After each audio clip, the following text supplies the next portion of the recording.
All right, good evening, everybody. It's good to be back. Sorry I missed last week. Just was really not feeling good last week, and it was not kind of a good situation for me to put myself in front of a camera. But thankfully, I'm back. Super excited to be here for episode number 56 of Dungeon Masters of Entrath.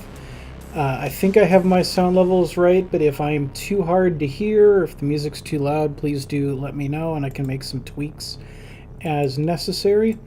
I was late in getting notice from Sithos that he was not able to do a stream today, so I thought I would fire up a little bit early today. We're actually a half an hour ahead of my normal starting time, which would be 8 p.m. Central for me. I'm based out of Minnesota. In Hex developer time, it'd be 5 p.m. No, it'd be 6 p.m. for them. They're 2 hours. They're 2 hours behind me. So we are chilling today. Just gonna have some fun in what may be one of the very final Dungeon Masters of Entrath streams before Siege mode becomes a thing. They have not specified an exact date yet, but they said it's going to be this week, which process of elimination means tomorrow, Wednesday, Thursday, or Friday. One of those 3 days. So, if they're able to hold to that and make that happen, we could be playing Siege mode before the weekend. I do have plans for Siege mode. I have not made any of the decks myself yet. Because I'm really waiting to make them until Siege mode is actually in client. I just really haven't had much time to make them yet. I kind of know what I'm aiming for stylistically. The dungeon, the keep that I build for everybody to enjoy as a part of Siege mode is going to be a Dungeon Masters of Entrath tie-in. The first 3 decks that you will face are going to be one representing Raptos. I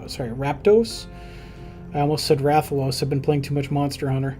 Raptos, the warrior who defends my honor across the dungeon and repeatedly fights and dies.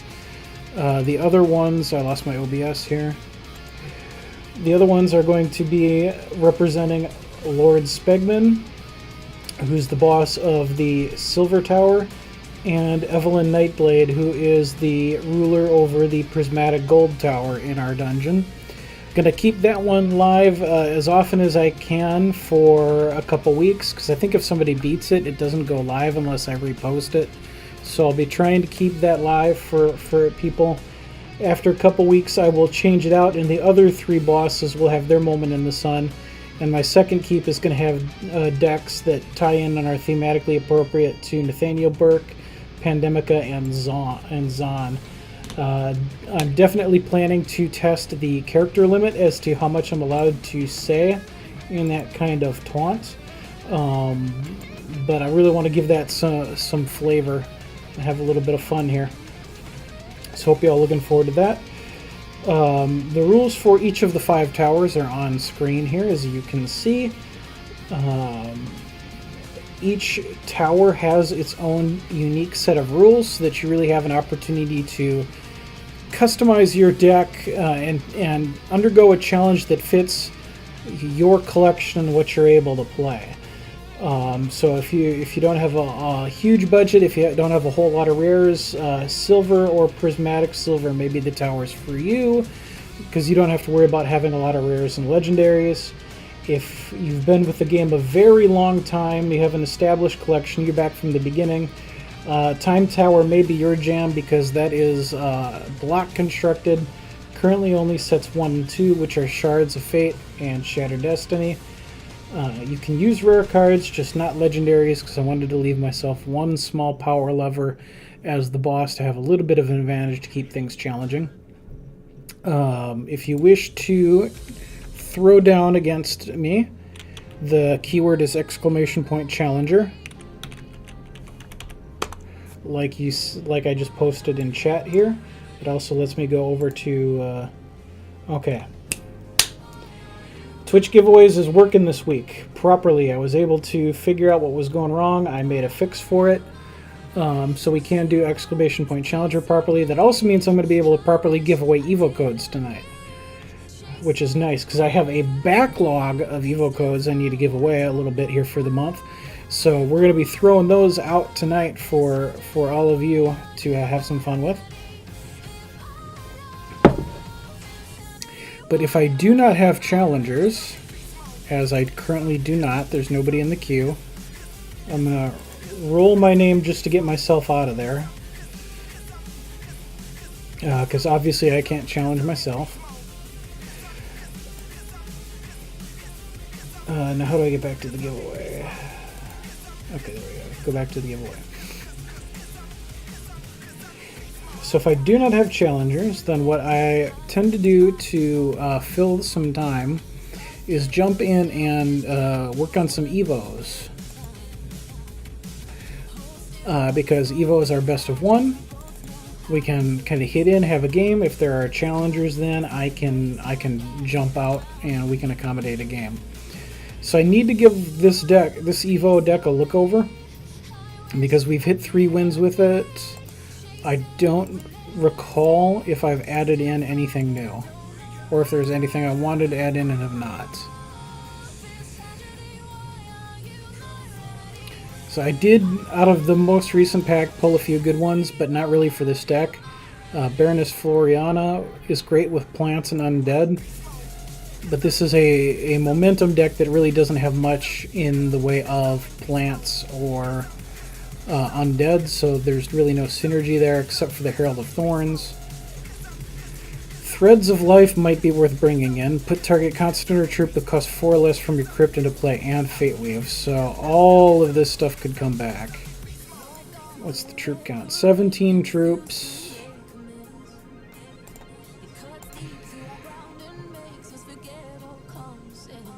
Okay, Palm of Granites. Removal, ramp, need ramp. Might be... Is Fueling Station better to give troops Gladiator 2? Or is it better to have a Resurrection in our back pocket?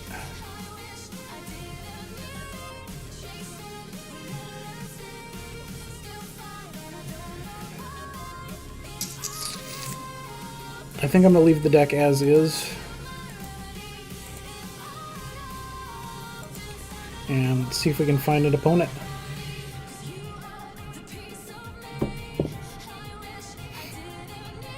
Hope you all are having a good day. If you have any questions about Dungeon Masters of Entrath and how the show works when we have a challenger, I'd be happy to answer those. If there's any Hex related topics you want to discuss or pick my brain on, feel free to ask away. I'm an open book.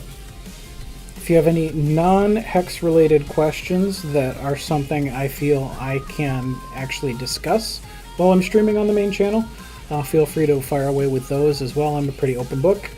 I may or may not answer those questions depending on how appropriate I feel they are to be discussed on the official channel.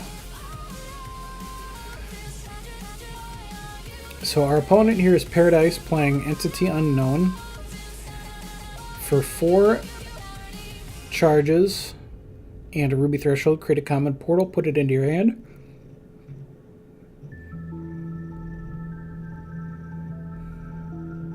I don't love this hand, but I am going to keep it because it's one shard away from going nuts. Hopefully we'll be able to find some things along the way to make this work. And there's a 4th shard, so I'm going to go ahead and play this for Wild. And now threshold-wise, I'm good. I've got 2 Ruby, man, words. 2 Diamond, 2 Wild. I will be able to hit either the Chalet Bully or Vigil of Nulzon on 4. The Levant Skylancers here are really just a 4/4 flyer, with Illuminate being the fringe benefit of creating some chump blockers. There's really no way to illuminate or get much value in the candles beyond that. Alright, was really hoping not to find another 4-drop there. That's not ideal. Because that means unless we find something good, we're still dead in the water for 2 more turns before we can get our groove on.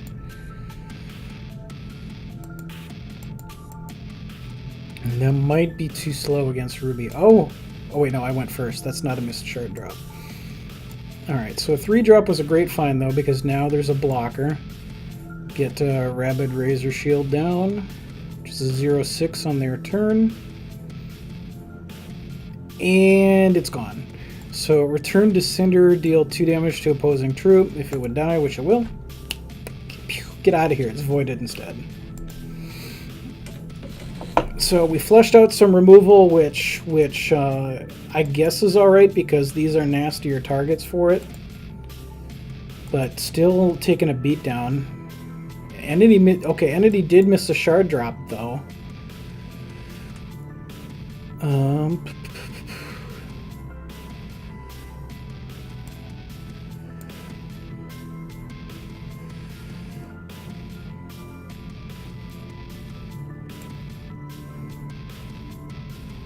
I think I go Chalet Bully here. And next turn I Vigil of Nulzon into playing the Lucky Coin.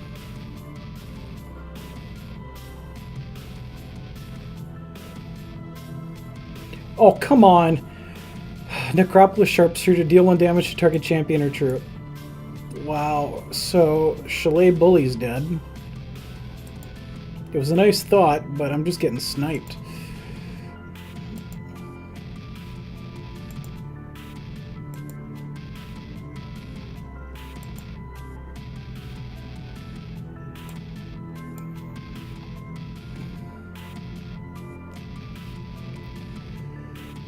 Alright, so let's give you momentum.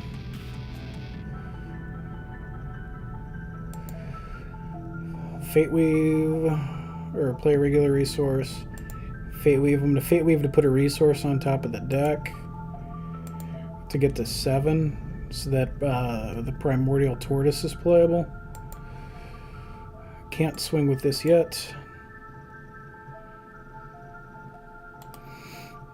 Deploy troops you control get invincible this turn, or you can pay 3 to put this from your hand into your deck, and troops you control get invincible for a turn.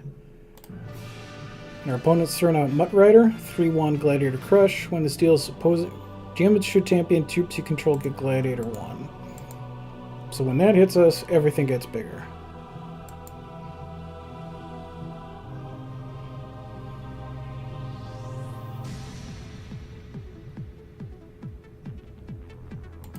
And that's going to be a 4/3 with Crush.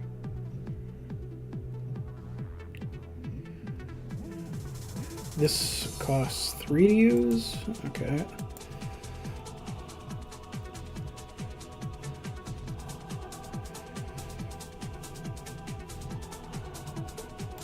Pipit Pal also has pay 7, transform target troop you control into a random wild troop with cost 7 or greater. So that could make, you know, Luxguard, anything else to do a nice, bigger, even badder threat.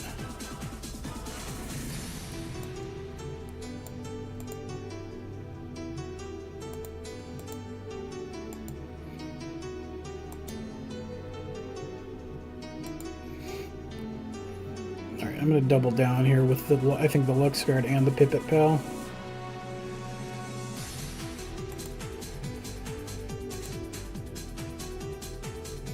Did get 1 threat off the board.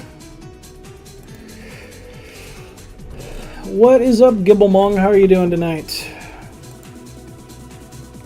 Welcome in. You are the first person to type in the ! Challenger command.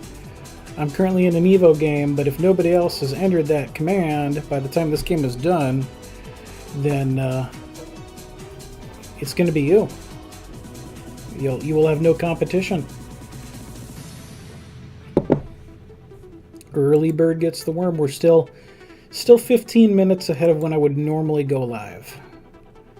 But Sithos wasn't able to stream. I had the time, so I figured why not? How is the dude? The dude is much better than last week. Last week, I was having a lovely cocktail of, if it wasn't one thing or another, it was, you know, a mix between either insomnia or tension headaches or just depression and not being able to get out of bed and do anything. I'm doing so much better this week. I think the pills are finally starting to do their job, maybe.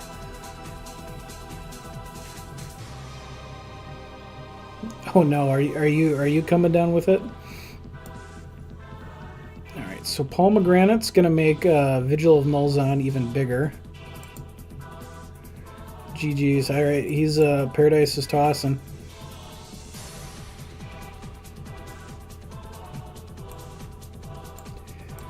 No, we're filling you up with things. Okay. I will take your digital Theraflu. So this is a 4-in-1 Evo. Quite happy with that. We'll try to find win number 5 later. Yeah, let's go here. Drum roll, please. Whoever could be the first person to play tonight. The winner's Gimblemong. Surprise, surprise. Come on down. You are the first challenger on Dungeon Masters of Entrath. So let's get this up here. As always, I want you to remind me your in-game name. It's just easy enough to assume. I always forget. That way I don't make mistakes on assumptions.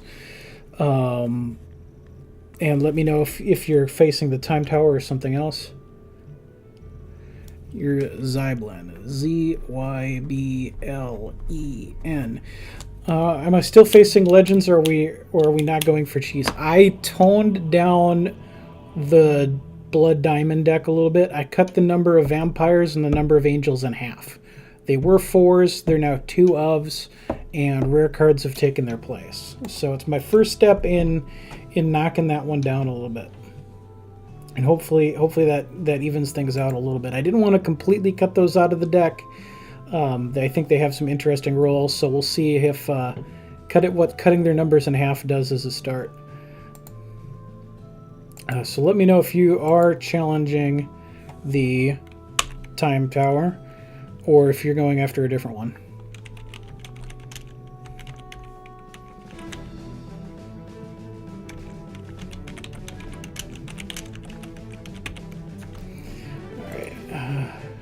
Do we want to face Fuzzy or Karloff? I'm going to go Karloff.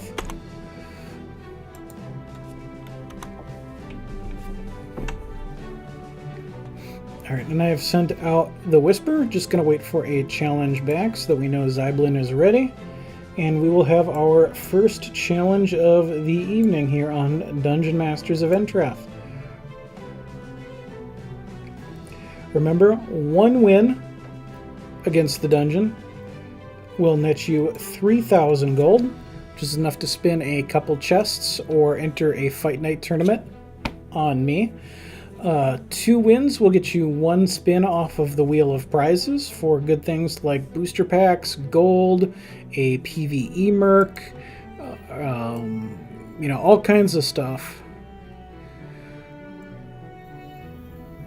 Alright, so we need to go time gold 3, 4, 5, 6, 7. Let's go 3. Nope. Wrong deck.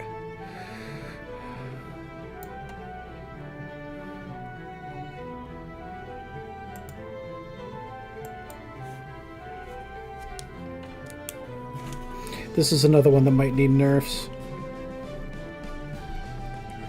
And I need to try to make the list consistent here so I remember what the order of the decks are until somebody beats a floor. I'm even gonna let Zyblen go first, and I'll take the infographic down so that y'all can see what the hand is.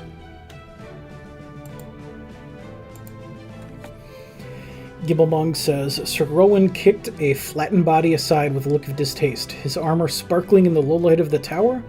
He took the time to unsheath his sword. Forward, Karloff! Support your fellows and cleanse this place! Courage, power, wisdom, charge! Sir Zyblen as Sir Giles Rowan, looking to be the first player to take out a floor of the Time Tower in the dungeon. Each of the towers represents their own channeling device, converging energy towards a giant gate in the middle of all the towers. That gate being funneled full of magical energy that, when fully charged, will open a portal to the void and unleash a horrible chaos-touched legion upon the world of Entrath. You, dear challengers, your task is to raid the towers and knock them all out, take out the crystals at the top, and prevent the gate from ever being able to be opened in the first place. That is your mission. Thankfully, we live in a time where real time is not an issue, so it doesn't matter how many weeks it takes. I won't arbitrarily say that the gates have opened.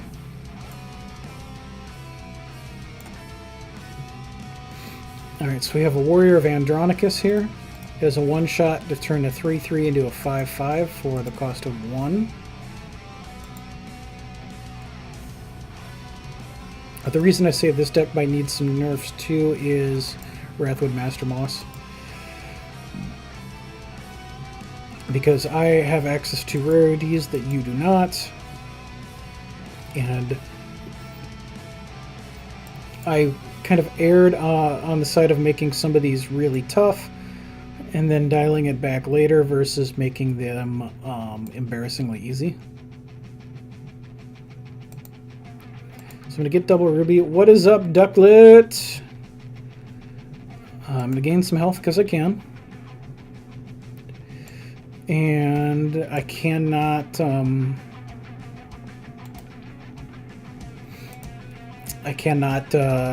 play Rekosaurus, so I'm going to cycle an Arborean Rootfather. Now, even though these are set 1 and 2 only cards currently in the Time Tower, you can use any gems that are legal in Immortal, just so that nobody has to research or wonder what gems came from what set.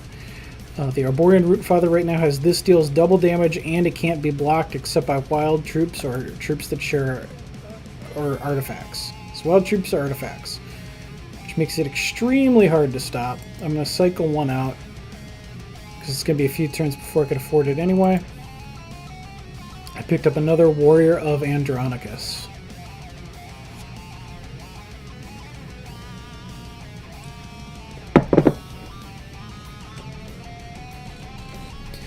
Zyblin going Tri-Shard Human Inspire Dream. Will we see a swing here? We do. Alright, I'm going to go for this and let's see what the trick may be.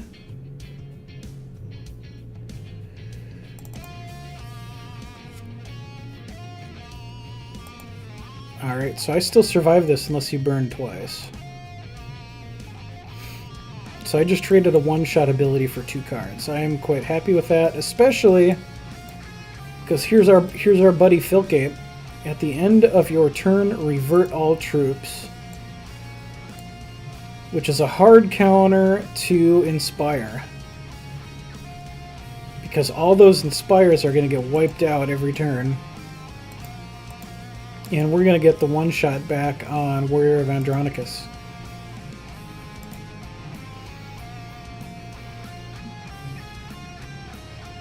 And this just became removal target number 1.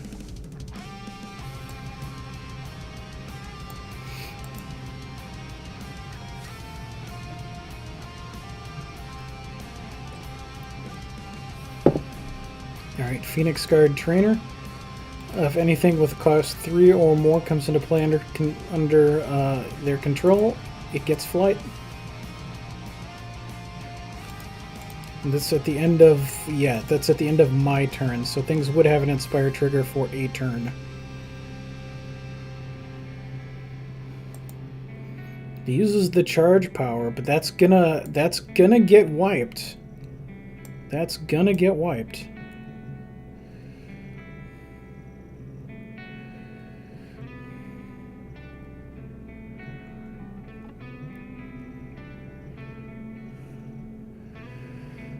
Tribunal Magistrate is raiding with a party of 16.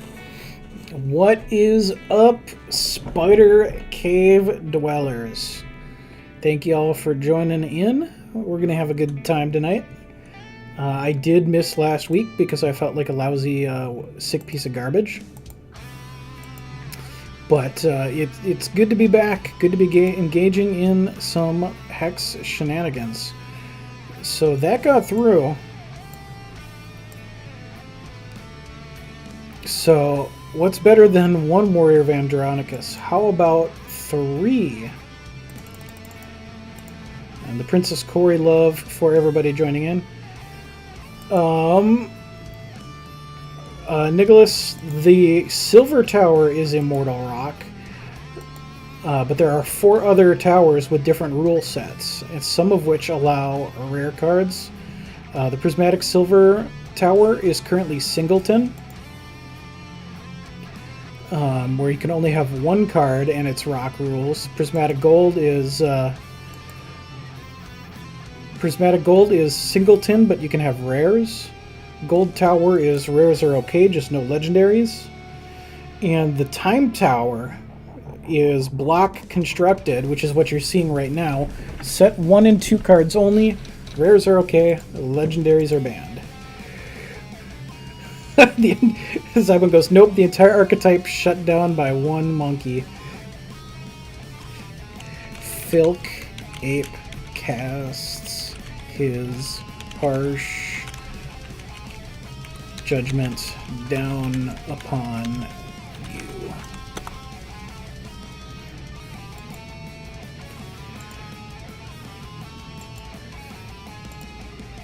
So now we're about to witness Filk Ape's power, because we've got 3 Warriors of Andronicus that can swing in, and all of them have the 1-shot ability to become a 5/5, which at the end of my turn, if I use it, it'll just come right back. Thanks, Filk Ape. You the best. Also sitting on a Wrathwood Master Moss and an Arborian Root Father, which is gemmed with double damage and can't be blocked except by troops that share a shard with it or artifacts.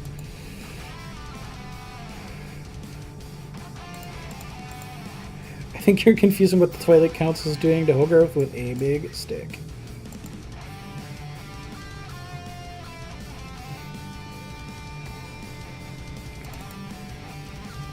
All right, so I think Zyblin's throwing in the towel here. Yep, lets the 15 get through.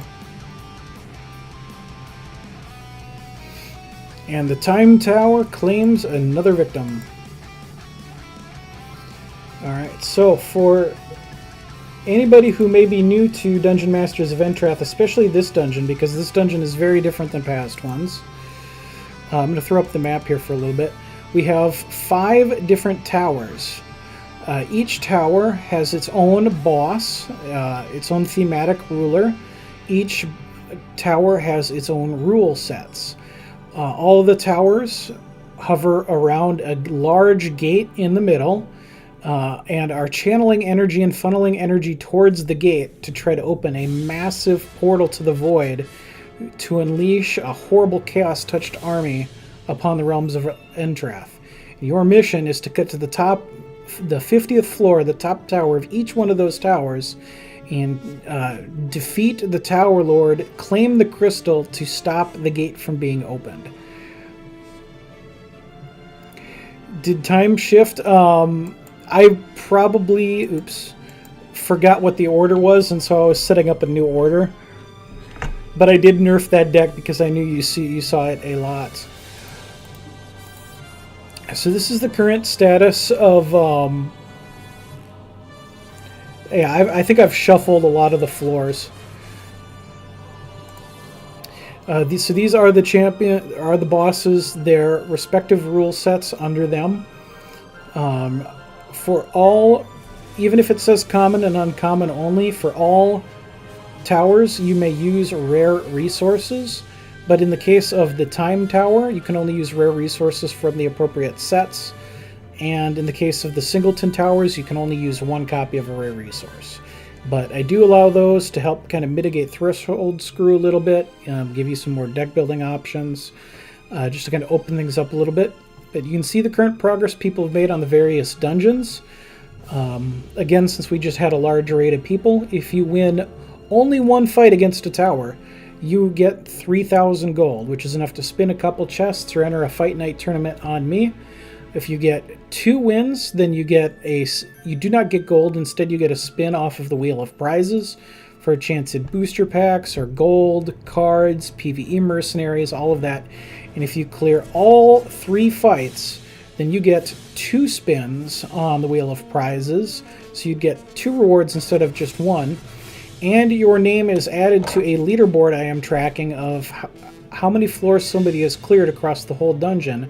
So at the end of the dungeon, when the whole story is concluded and everything is done, those people, those dedicated viewers at the top of the leaderboard who've shown up, week after week, thrown down, had fun, had some success, there's going to be some special bonus prizes in it for people who've managed to rip off 3 wins in a row.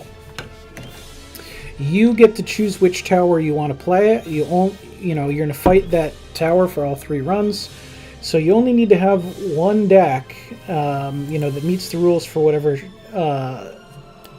tower you wish to fight. So I'm going to roll for our next challenger, and that is going to be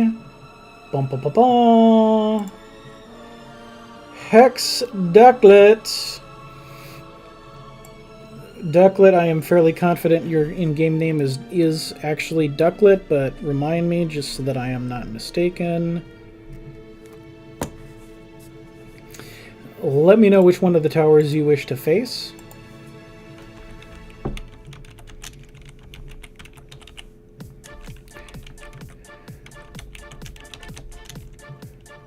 Challenge when ready.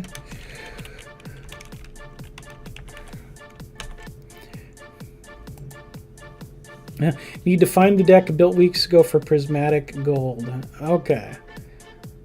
I don't actually even have a list set for prismatic gold, so we're blazing new ground.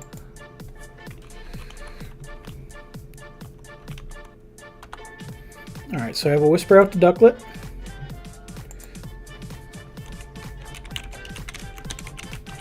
And I'm going to announce, by the way, that we're streaming in game chat. Dungeon Masters of Entrath. The Hex game show is live on the official Twitch channel. .tv/Hex TCG.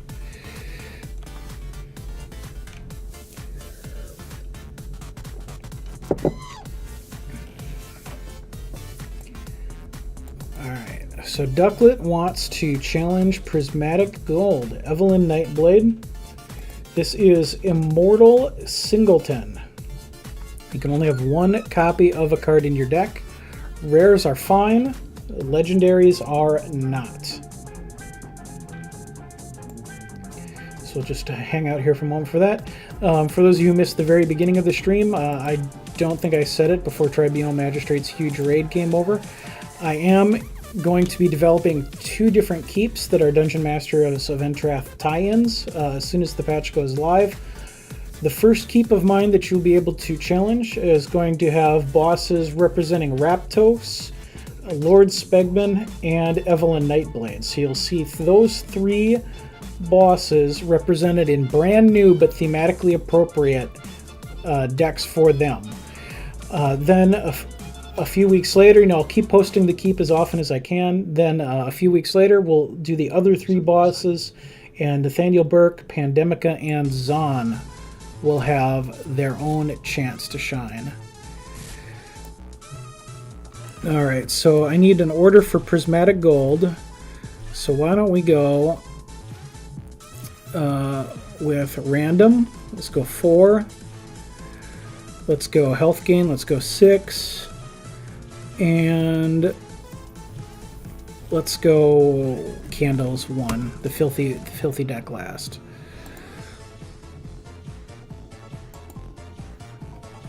And I'm going to do my best to remember that those are the 3 decks and keep playing those in that order until somebody has cleared a floor so that you all have an opportunity to see what some of these decks look like. And I'll get the infographic off screen here so you can see my hand and see what's going on. Alright, Ducklet is playing Dreaming Fox. And look at this troll hand. 4 resources, all of them are Sapphire, and everything wants a Wild Threshold. This hand has to go. This hand is better because it's got a Fate Weave resource in it and things that are actual Sapphire Threshold. I will Fate Weave for a resource and pray for Wild.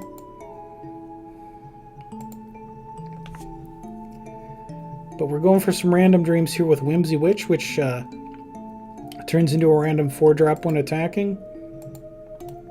Dreamweaver Agent, when this deals damage to an opposing champion, summon a random troop with damage equal or with cost equal to the damage dealt. You never know what you're going to get. And Kismet trolls us. We have another Sapphire Threshold. I'm going to throw out the Whimsy Witch first. And try to hopefully swing into an open board with 4 drops for a turn or two without too much opposition. We are playing Wild Shaper Caliban, which for 7 charges will create, will turn a troop into a random troop with cost +2.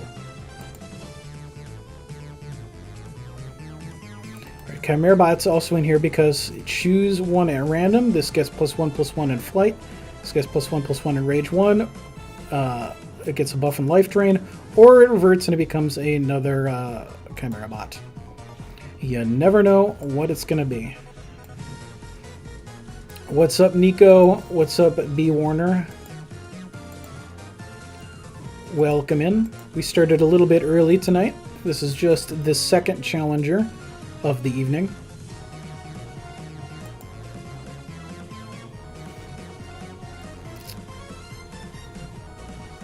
The pre-siege siege, exactly. Exactly. The pre-siege siege that is actually going to use the whole siege mode to create thematic tie-in content that goes along with what I'm doing on stream. So I'm going to try to use it to work with and enhance kind of what I'm doing on stream, and hopefully give people another way to interact with it and have some fun. B. Warner's getting in some Terror Mill runs for old times. Yep, got to do that. Got to do that before it before those cards get changed. You know what? I'll let you have a Nightfall. I don't want a.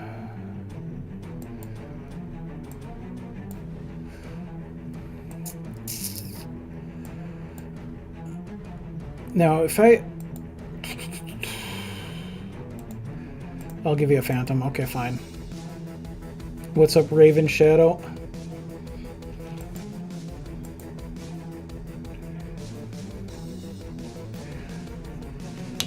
Leave salt trails in the frost ring.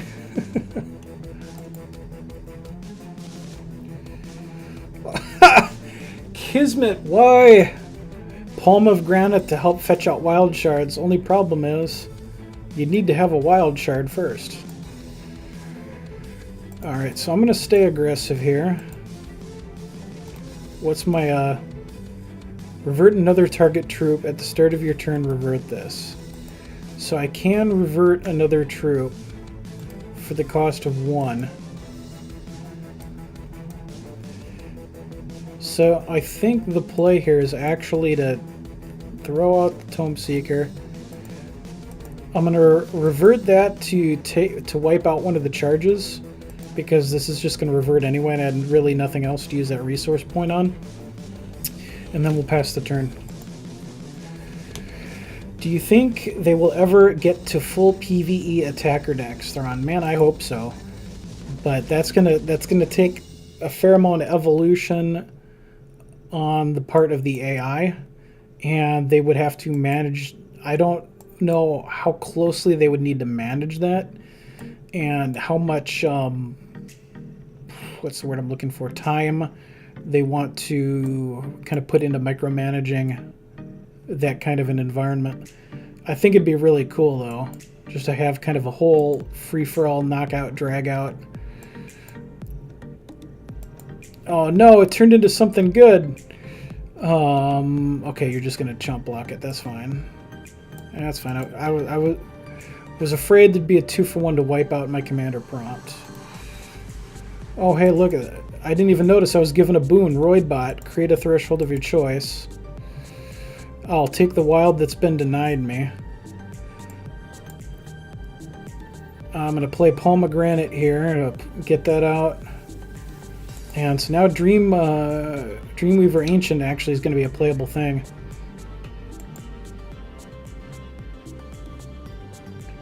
What's up, Hacky?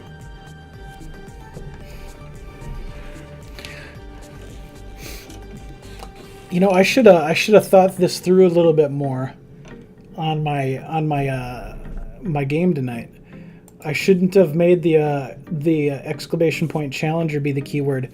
I should have made it like the OG siege should have been the keyword. Hit the old siege, Thrawn run. Yes, so what you are watching is Dungeon Masters of Entrath, which is a weekly game show we do, where I have built special thematic decks, you know, with rules that people have to obey to challenge me. And then we throw down, and your motivation to build casual decks and play me is that you have a shot at some prizes. Where did the Highlands Magus come from? Must have been in my deck. So deploy, things get a random inspire power. Oh god, that has speed. I screwed up. I could have done this differently. I could have played and swung with that. Vampire gets traded.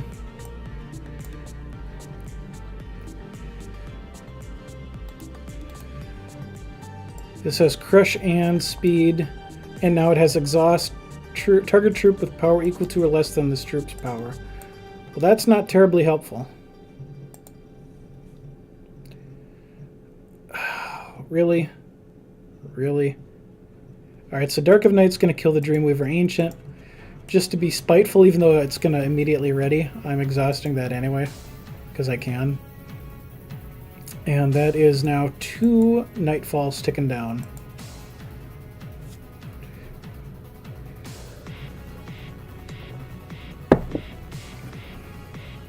They could give defenders health buffs to compensate for stronger attack decks. Or larger hand, like a larger starting hand size. Hacky, cutting me deep. Unsure if Thrawn misplays or AI derps will be worse. I'm sure somebody's going to start a thread tracking that, where they're going to run the siege decks and count the AI misplays. They're going to watch the stream and count the number of times I misplay and see which is higher. It'll happen. I believe it. Alright. I'm going to go ahead and throw it on the Rhythmic Spiritualist, which also gets the exhaust ability. At the end of your turn, you may put target troop from your crypt into your deck. It gets stronger, and it gets cheaper.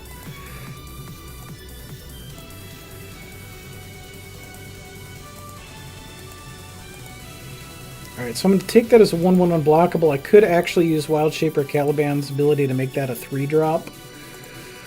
But I'm going to put the Dreamweaver Ancient back in the deck.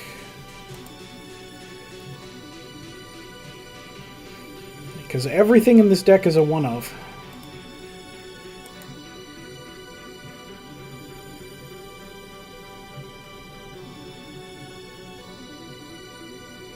And I believe that came from a Verdict, and that came off of the Dark of Night. And that's how there's 2 Nightfalls.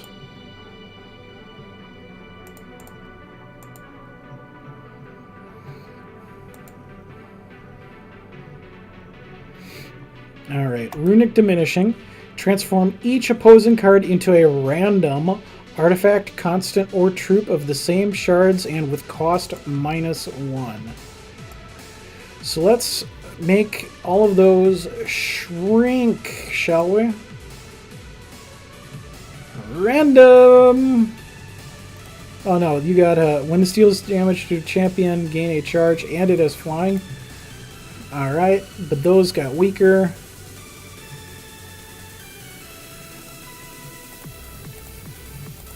I'm going to shift the Forbidden Tome Seeker's power over here, so now every time I draw a card, the Chaos Touch is going to become a bigger, unblockable, scary threat.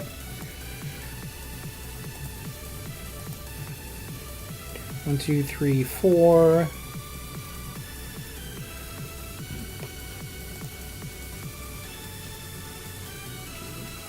Yeah, you know what? I'm gonna go full aggro. This may be a mistake to send in the Spiritualist.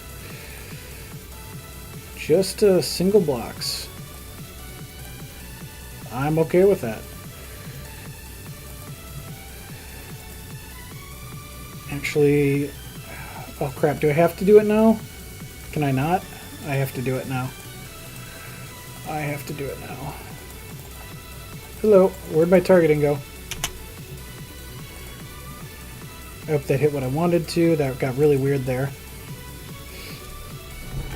What do I think about Happy Jasper? That is the Santa Claus one, right? I forget what it does, to be honest. Something with making presents in people's decks. I haven't had the chance to mess around with it. But you're going to use him for a Knight of Bells Siege Defense deck. Nice. By the way, remind me, folks, because I've been sick and out of this game for a week, how much longer does the current event go? Is it like over already and I missed it, or do I still have some time to grind out the PvE stuff? Because I've done like none of the PvE stuff. And if I missed out on that stuff, I'm going to be sad because I'm going to have to... Oh, no! It's done already? Oh, so I'm going to have to buy all the stuff because I didn't get any of it. Yep, that's what I get for being sick and not paying attention. Okay, well, good to know. So I don't load up dungeons going, where's my stuff? Alright, so how about a good old Spell Shield Hierophant?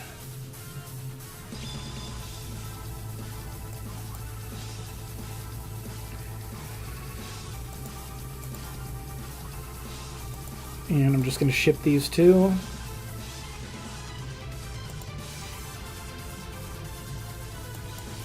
I missed the event. I'm not going to use the ability this time. Because I can't, if I put Cavalry back in the deck, I have no means to get it back. Yep, I'm gonna have to look up and buy those cards now. I made a big mistake because that stuff looked interesting.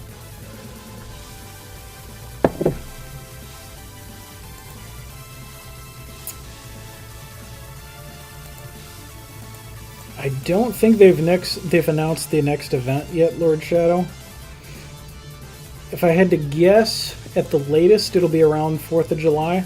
They usually have some kind of a summer event.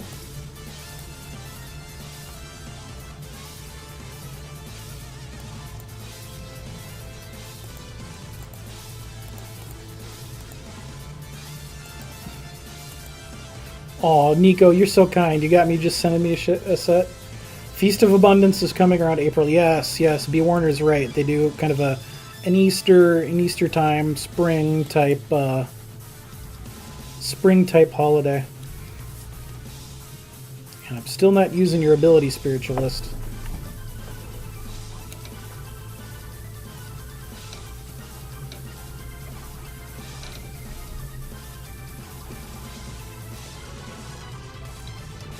And Ducklet cannot face the Singleton random power. Kismet has smiled upon me this day, and random shenanigans were had. I'm going to grab this because the mail. Oh, Zyblin, so kind. It sends me a Lovebound, and one copy of the Lovebound. I didn't have any of these? Wow, I literally never ran the event at all. I literally did not run the event at all. So, thank you. I'm going to add those to my stash here so that I can actually try to use some of this stuff for you guys. Much, much appreciated. Alright, now we've got... so we've had 2 challengers tonight. We've had Gibblemung and Ganjay. In the queue, I have B. Warner, or I'm sorry, we had Gibblemung and Hex Ducklet. We have in the queue B. Warner, Ganjay, IGN Nicholas IV, Lucky D Charms, and Nico Sharp. So one of them who put in the exclamation challenger is going to be our next competitor. Tribunal Magistrate gets in under the wire. All right, let's roll. Let's see if that late entry does it for him. Lucky D Charms. Lucky D Charms. I like how when I pulled this up, the picture I'm getting for you is Goldfather.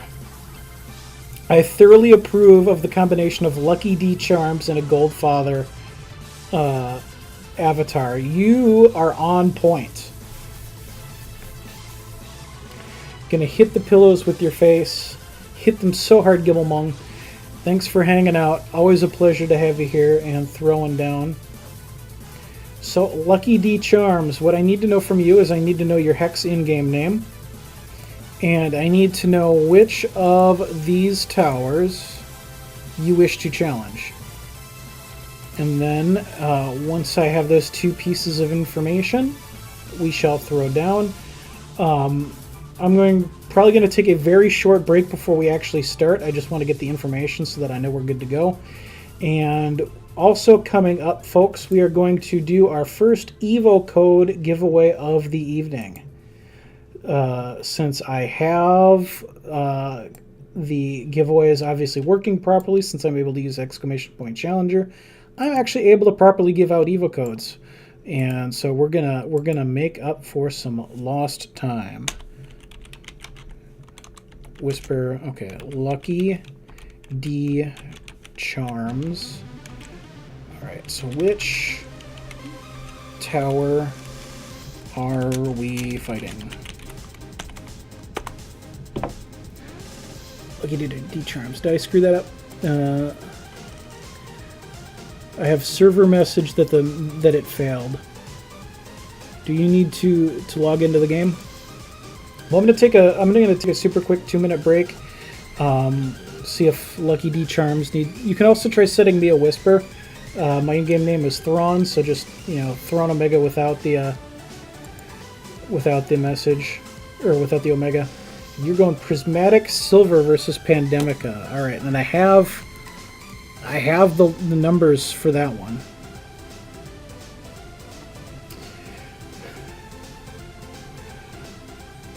All right, so I'm going to take a very quick 2-minute break, make a quick bathroom run, and then we will start a Lucky D Charms versus the Prismatic Silver dungeon.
Okay, I'm back. Yeah, careful, he cheats. Hey, this is a no shame zone. We are very laid back here. We all, this is casual Hex. We're just here to have a good time, have some fun. Okay, I see you're logged in now. If it's okay, you're just using your standard. Yes, that's fine. Because anything that's in standard is immortal, so you're not obligated to have to use the older sets. So, as long as, yeah, that's, I guess, the next question is,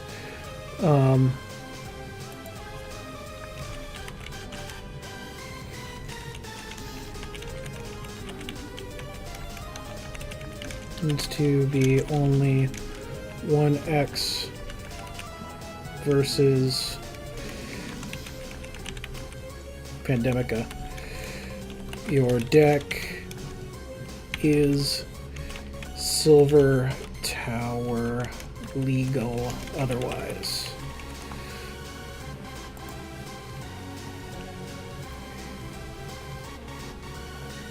Wow, that message is completely unreadable. Holy crap. I just sent so many typos. Let's all look at what I sent. I sent Lucky D Charms and admire how awful I am at typing and trying to talk at the same time. Is your deck Singleton needs ni mpu 1 verse Pandemica? Your deck is Silver Tower legal other rise. That is a brilliant command of the English language from somebody who went to school for English. I am on point. So hopefully Lucky D Charms is still watching.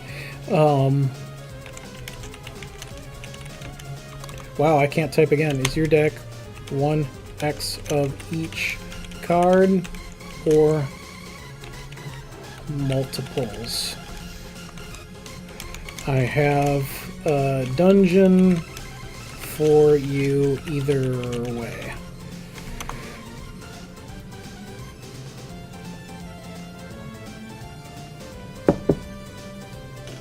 Just got to make sure we are being accommodating.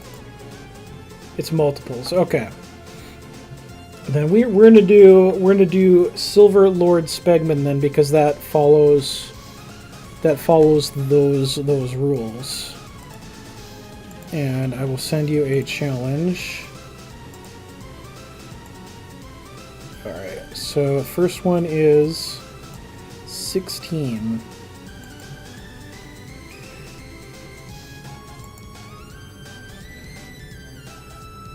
No rares for the Silver Towers. Rares are allowed for Gold and the Time Tower.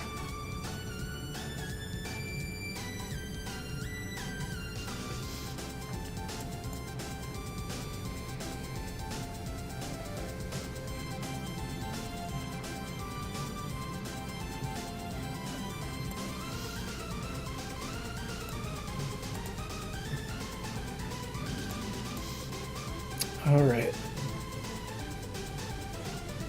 So this is, we do have some rares in here because the Dungeon Master does cheat. This is our ramping into randomness action here, where we want to start creating multiple copies of things. Anyone have an extra love triangle to sell for a fair price, not 500 plat like it is on the auction house? The event just ended. I can't believe people are already trying to pass that off as 500 plat. That's crazy.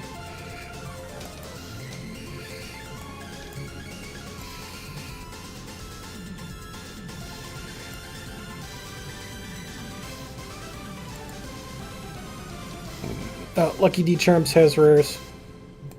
Alright, I will let it slide for this match. We'll continue this game as is because I have a fistful of rares.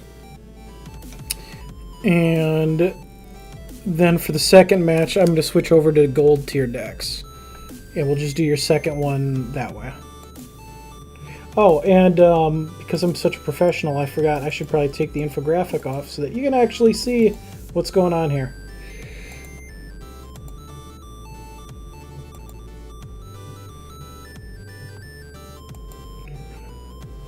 It's real good, but not 500 plat this soon good, yep.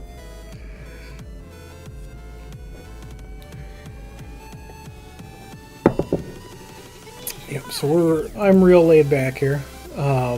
It's all good. No worries, Lucky D Charms. Glad to have you here, participating in the game and the game show. I do usually ask that folks who are challenging me either have the stream muted or minimized during the run, just to kind of level the playing field, but I don't require it. I mean, I'm not really a huge stickler about it. This is your first run, your first time hanging out. I really don't care if you keep the stream up, it's fine. Just usually, you know, note that my preference is people don't see my hand while we're fighting each other. But y'all know me. I'm one of the most chill people out there. I just want to have a good time and play some casual Hex, y'all.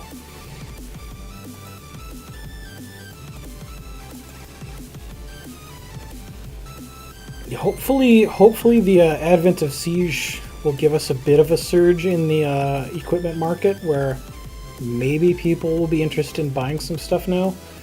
But there's such a... I mean, except for rare stuff and event stuff, there's such a glut in the market for equipment that I'm not sure how much things are actually going to move.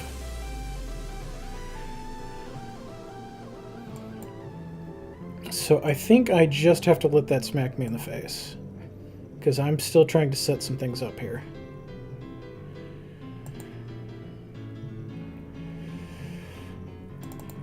Alright, I really didn't want to... what I drew there.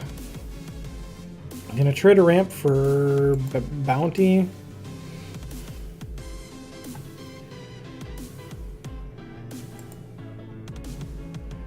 Okay. And get mirror mirror. So summon a copy of up to 2 target cards. Alright, so I've got 2 resources and a fistful of things that can't be played. I don't think it really matters what rarity cards Lucky D Charms was using here. I think this deck's going to get wrecked. I think Soaring Talon is going down.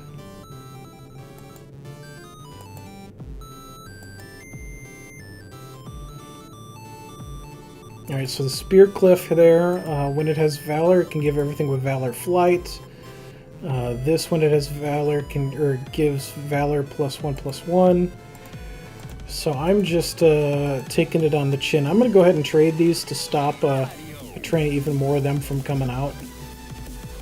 But make no mistake about it, this is looking quite bad. That didn't help. It is at least a thing I can throw out as a blocker. Dream Swap, gosh, it's going to show me that this is not a resource. Called it. That's not a resource. So 2 resources in the top 11 cards of the deck. And I have no means to fish that away.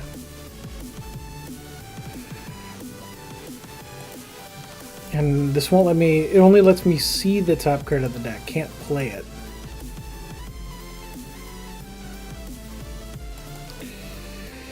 I can't ship it because it costs 2 to ship it. And I had to exhaust that and play the 2 resources I had to even be able to play it. Oh wait, I think I get what you're... I think I buy what you're selling. If I put a stop there,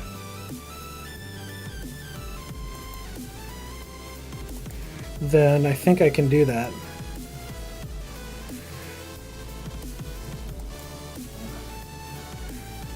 Alright. So get rid of it. Hey, that's a resource. Yeah, it's a resource. I like the way you think.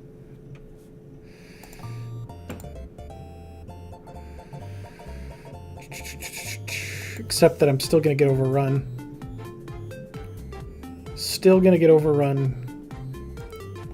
Because that's a lot of troops on the board.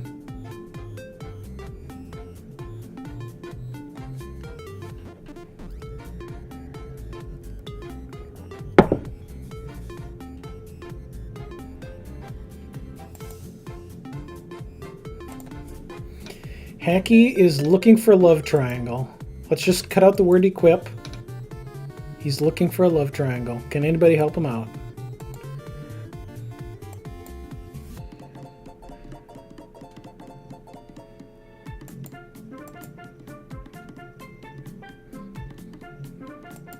Alright, Gust Mage creates a Valor, so this train can keep on growing.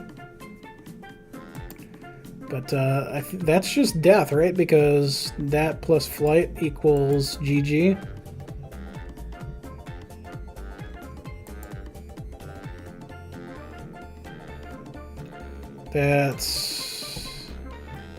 That would have been GG with those swinging in.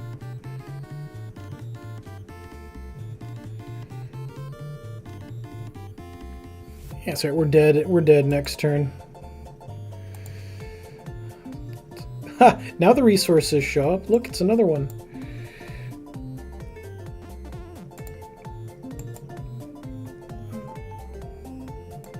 Oh yeah, now I can use my Zodiac Crowfeather power. And now look at that, I have 2 flyers. Wahahaha! Your grave mistake will be your undoing.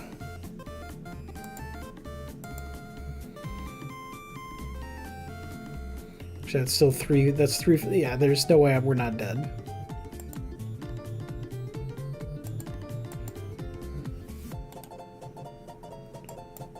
Super dead.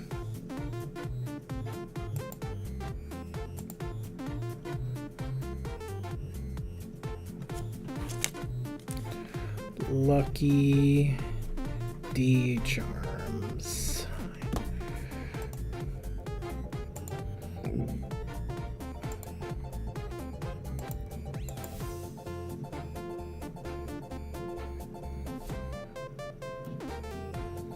Alright, we're not even going to block that. We know we did. We know we did.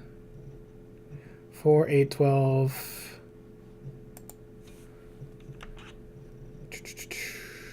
Yep. Alright. On to round 2, and Lucky D Charms is graduating to the gold tower.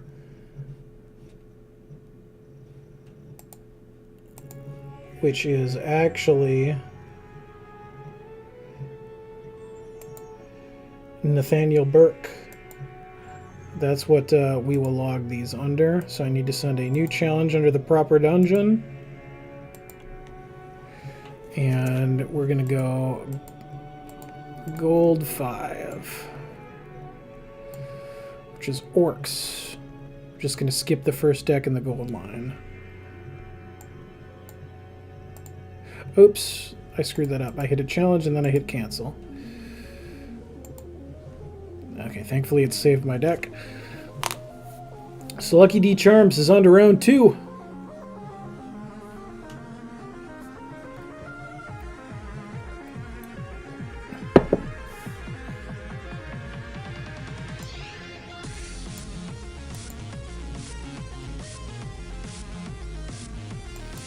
Alright, we're going first this time. What is this hand? This is better. This isn't fantastic, but it's better.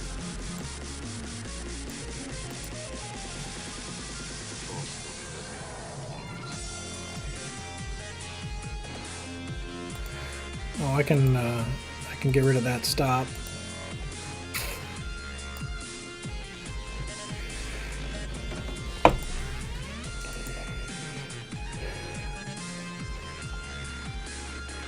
If you're drawn while you're away, get a new contestant. Alright, good to know.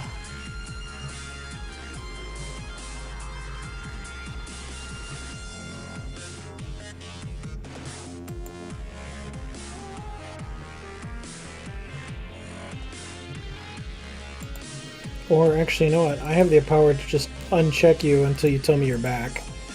So I will remove you from the giveaway in the sense that you can't even be drawn. And then when you're back, I will reactivate you as an eligible person.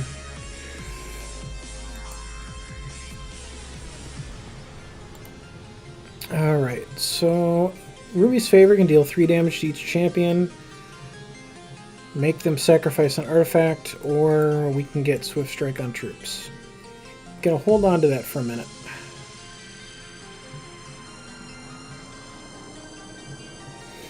And Throat Cutter. Orcs you control have Rage 1, so that helps build up the pressure as each orc continues to get more and more deadly. I need to open up.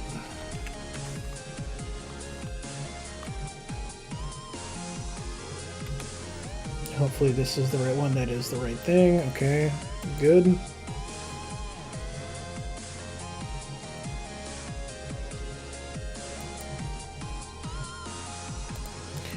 Do I want to take that out? Oh, that can't hit a troop. That's champions. Never mind.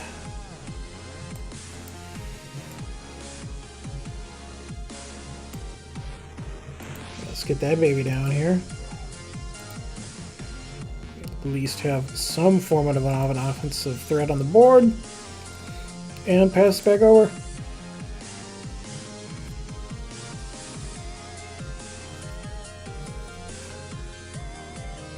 And oh goodness, oh golly, oh geez.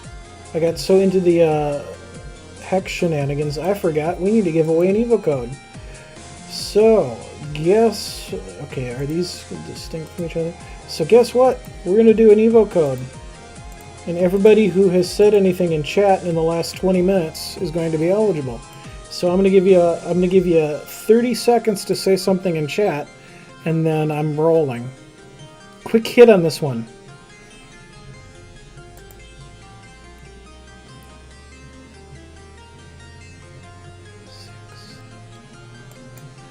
Alright, so I don't like that the train is coming up with these guys. I'm going to take it.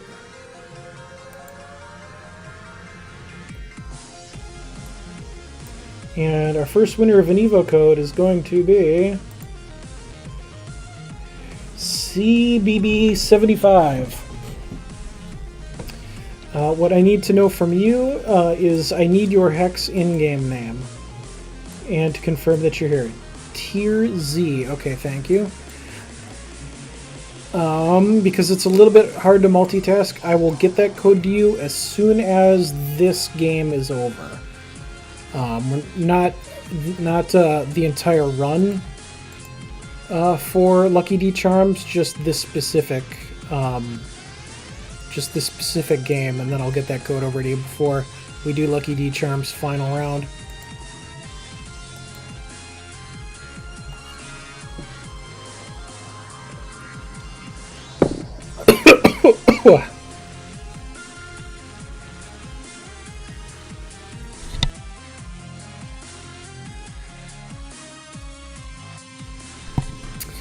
Oh, I had to mute my mic to random outburst of coughing.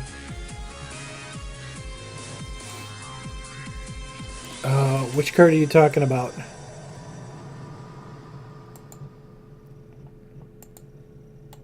Yeah, each opposing champion. Yeah, I figured that out. I'm not going to be able to hit stuff with it. And each exhausted troop helps me only when I'm swinging in, which doesn't help when I'm behind.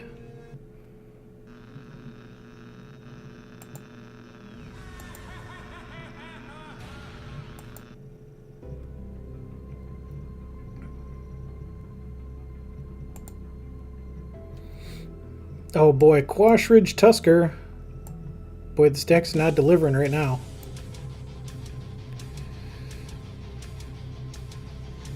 Think positive, dude.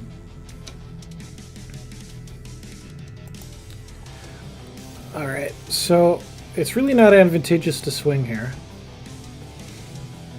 Yep, good old school rage combo. It's great when you're ahead, not good when you're behind.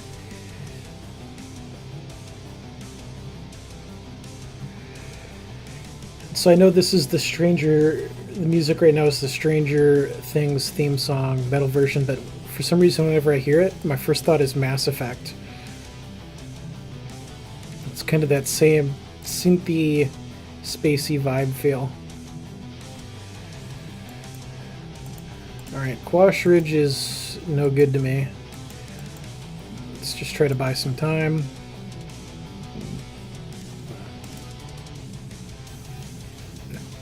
Zanya Bloodfist. When a troop you control...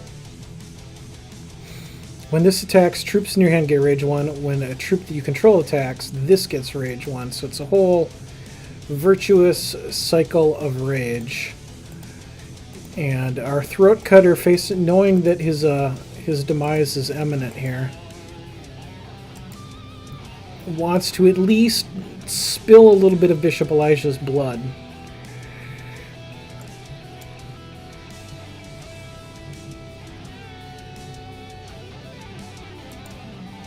And we'll get Zanya down as a blocker.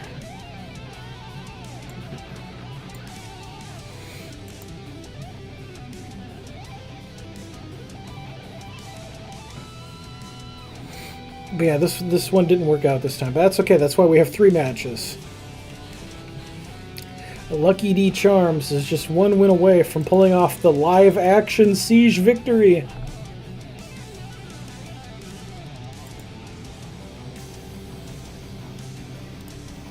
Satyrs Respire. When you play Valor, draw a card, and it's +1/+1 for every Valor's troop you control. Rude. Okay, and that's now Valorous, so now I think it's just over because that's going to be 9 in the air. It's going to be more than 9 in the air now.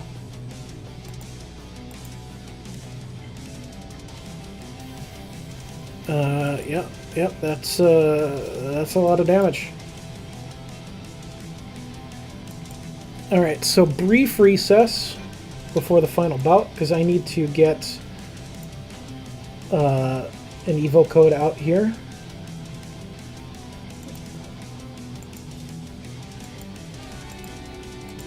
So let me see, our winner was CBB75.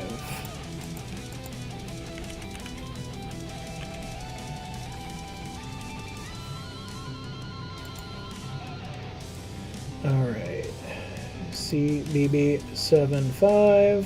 I need to go into my list of Evo codes and copy that. Probably shouldn't leave this entire deck on stream for you to write down. So let's just not do that. And let's get this code over to you. There you go. You should see that Evo code in your Twitch whispers.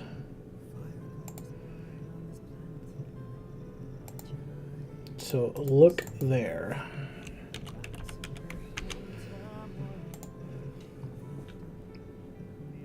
Alright, get my OBS back.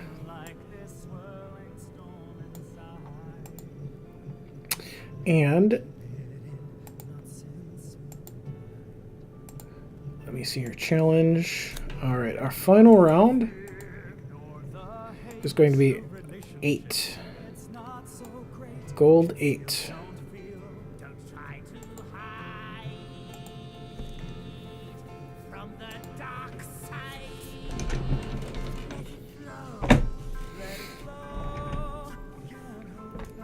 Alright.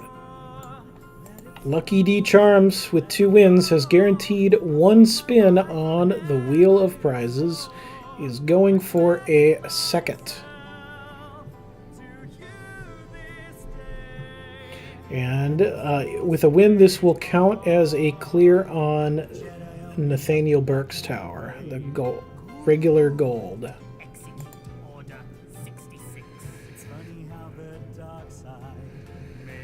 Oh, it's just reminding me of tower.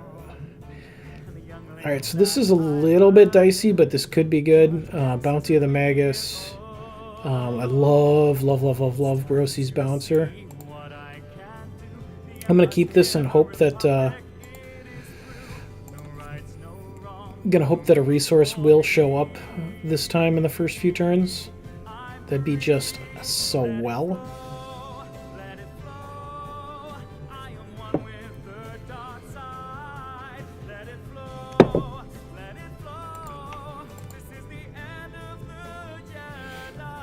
Alright, slow resource from Lucky D Charms. Nothing to worry about. That's not a shard. It is a 2-drop, though.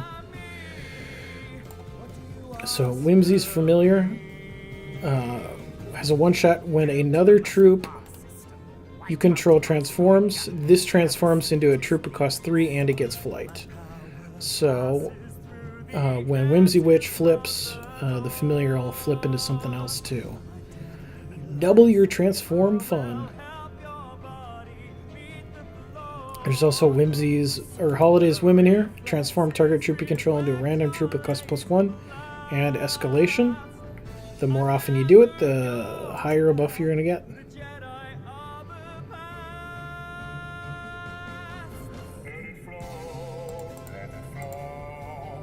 Alright. Resource.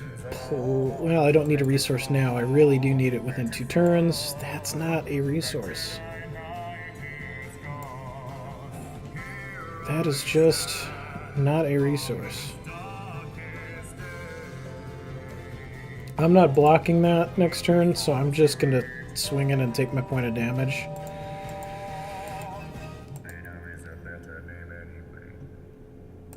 And we will see what we have coming up here. If you want to see more Star Wars Disney, leave your requests below, and the Empire might get back to you. Lucky D Charms, Fate Weaving. If the shield is fully operational. Alright, so I think this is going to be 4 damage coming in.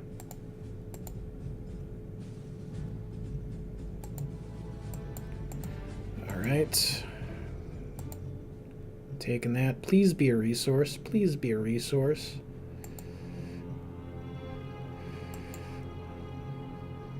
If you don't block the troop, it won't die. This is true.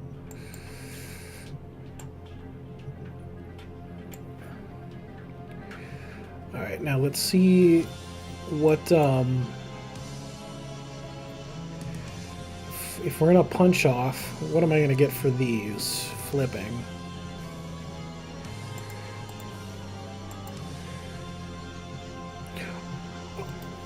Wait, I get a Fenteo? This turned into a flying Fenteo. So, for every turn now, it can start putting Tarantula in decks. The Town Crier doesn't really do anything for me.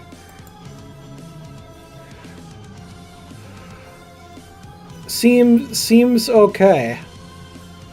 Seems fine. And at the start of your turn, revert that.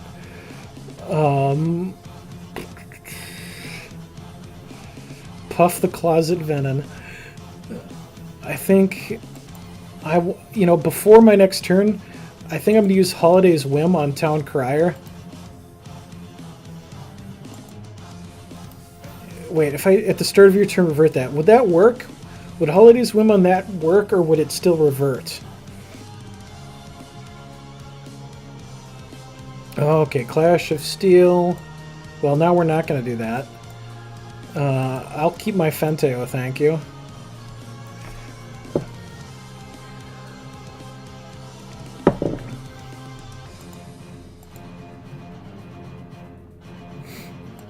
I would like at this point, I think, a resource to get Brosy's Bouncer down.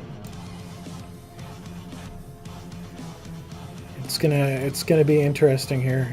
That's not all right.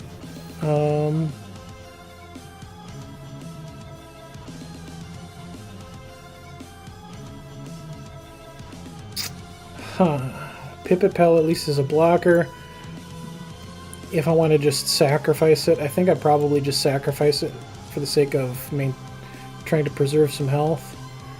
And I want to put 3 Tarantula eggs in the deck now, just so that there's some glimmer of hope that Lucky D Charms is Unlucky D Charms and draws 1 immediately.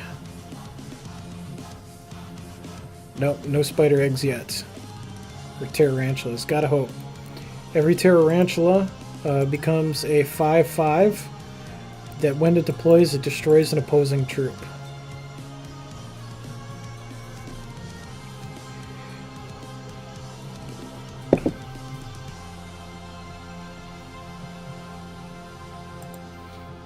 Alright, so that's 2 Howling Plains Alphas. And there's now an Intrepid Conjurer out for the Valor Train. One resource left, Valor in hand. Does not play it on the... Oh, it does play it on the Intrepid Conjurer. I thought I saw the arrow like pointing at that.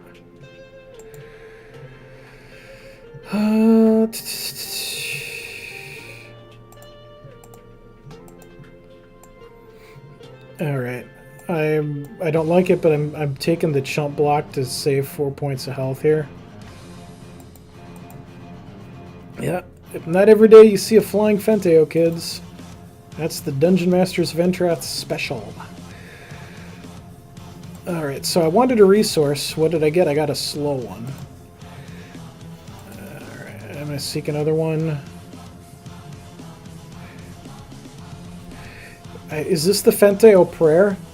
Do I need to exhaust Fenteo to put 3 more eggs in the Tarantula eggs in the deck and then pray I find them? Because otherwise I'm pretty much just dead. I think we're going all in on the Fenteo prayer.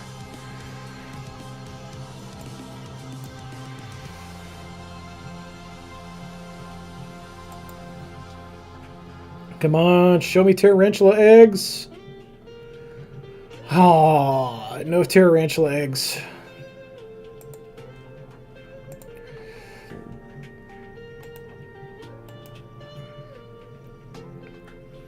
Five, 10, 11, 12, 13, 14. That's not lethal.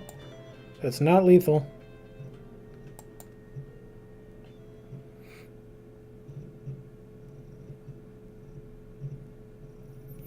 Sunlit sentence for, I guess, double verdict. Oh no!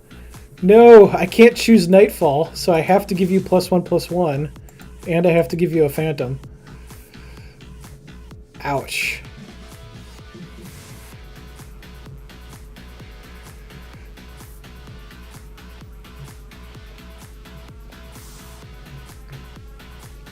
Okay, so that should be everything you got. I'll take another card and hope. Oh yeah, we already knew that was a resource.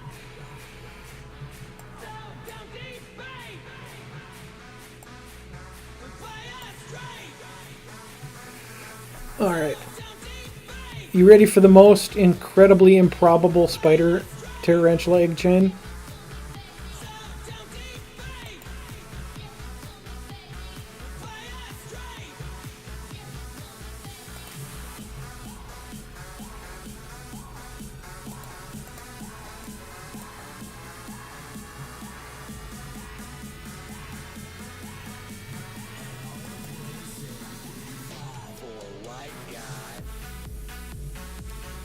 No! No tarantula eggs. And a decree of banishing that can take the only blocker off the table.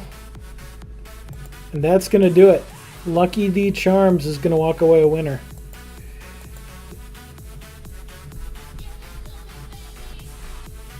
We cannot get some Iron Maiden in here. I'm on the official channel. I have to play stuff that's not going to get the videos muted. So remixes, some fan music and that kind of stuff is fine. Stuff that's straight up copyrighted is not gonna fly.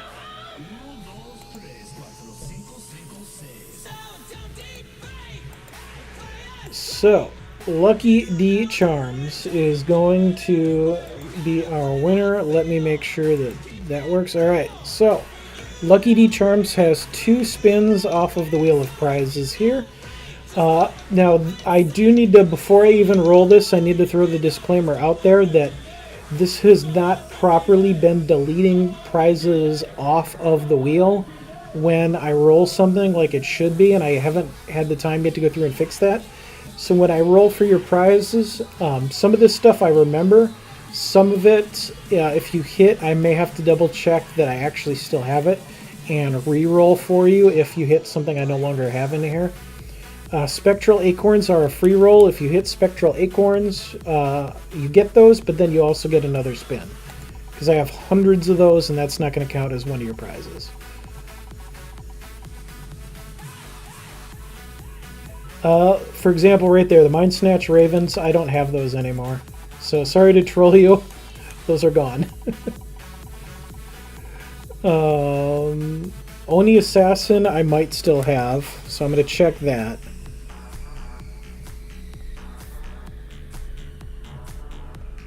And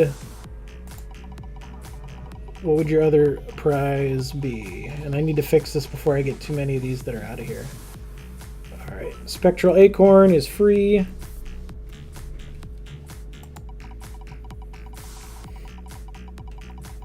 So your next prize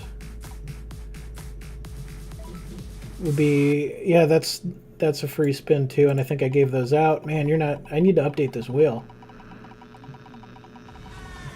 You're not hitting the good stuff.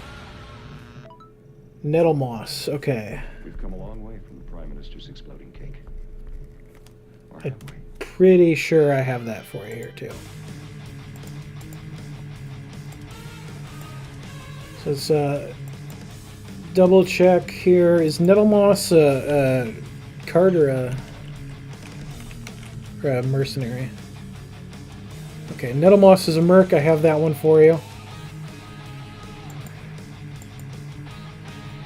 And Oni Assassin is a card, I think, right?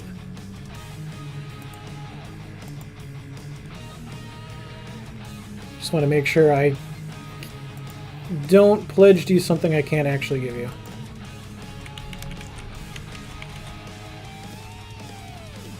Yep, we're good. I got both of those. All right, so you're gonna get, after the stream, I will send you an Oni Assassin, Acorns, and Nettle Moss. And you are also going to go on the leaderboard for the Gold Tower, because we upgraded you to the rarer decks. All right, let me update to the the Gold Tower is the second number. We're now on floor 5 there. Okay.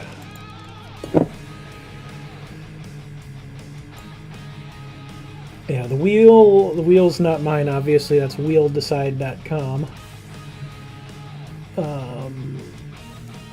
Okay, so we need a new challenger up in here. Let's get back over to our keyword giveaway. One's out.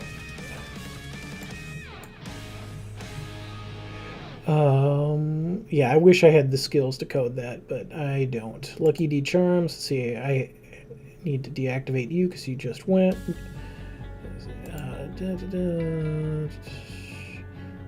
Okay, oh, and I need to deactivate myself. I can't challenge my own dungeon. Alright, so our next challenger for tonight's dungeon is going to be IGN Nicholas the Fourth. Yeah, we probably will have a developer stream tomorrow afternoon in the lead up to Siege. Alright, Nicholas the Fourth, I believe your in-game name is Artifaction, unless I have forgotten and completely gone crazy. Oh crap, you're right, he is away. Ha! He hasn't said anything. I forgot to re-deactivate him. Yep, you're correct. You're correct. We're gonna re-roll. We're gonna re-roll. So it'll be B. Warner. B. Warner 34. Remind me your in-game name.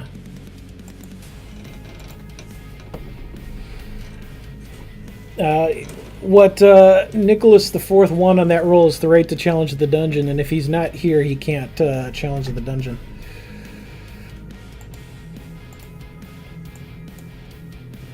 All right, and what tower are we fighting, Mystery?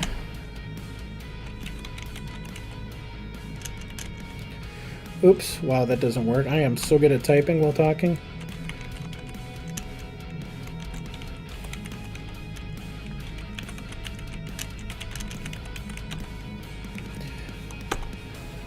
Alright, we are doing the Prismatic Silver, aka Pandemica's Tribute Tower.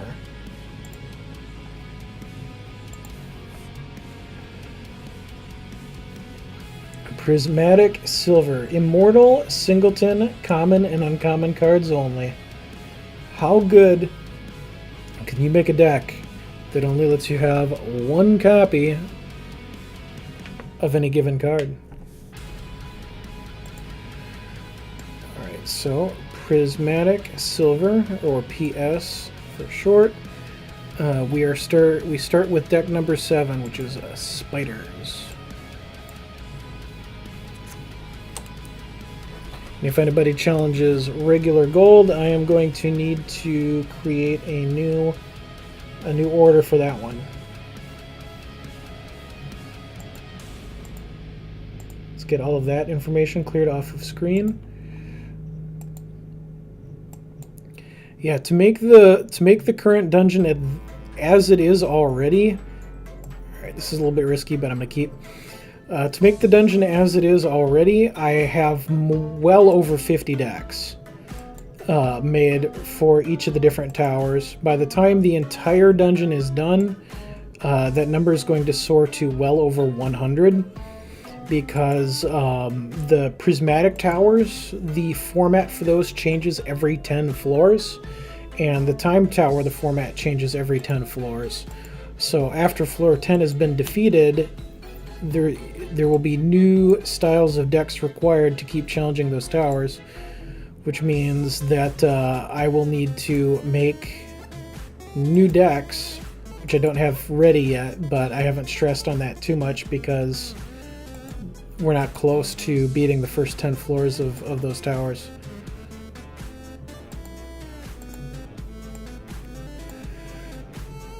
Alright, so Rizix cannot be played unless there are 3 or more cards in the same crypt, so that can't come out yet. It is a 4/4 unblockable. Gonna go ahead and throw some spider eggs in the deck. I think I'm okay to swing for 1. I'm guessing I don't have to worry about a speed crackback. And then I will play the Eggblade Afflictor. This can't block when it dies. Create 4 spiderling eggs and put it in the deck. So their choice is basically let this through and take 2 damage to the face, or let it die and put 4 eggs in the deck.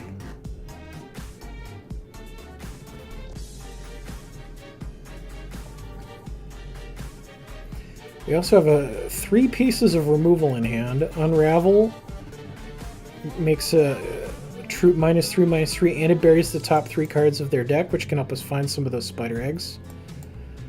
Oh no, there goes Butcher. So Butcher kills an exhausted troop, so our Exarch of the Egg is gone. Artifaction is back, man. I mistakenly unchecked you and then I rolled you, and you were 1. Or you were drawn. Oh darn. Yeah, sorry bud. I'll reactivate you though for the next roll. But yeah, I forgot you were gone.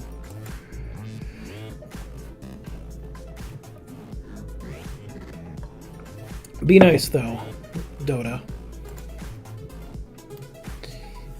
Alright, so gain target troops thresholds, destroy that troop. So I'm going to gain more blood, double blood because that was double blood, and it's dead. So our spiders are not going to be getting +1/+1.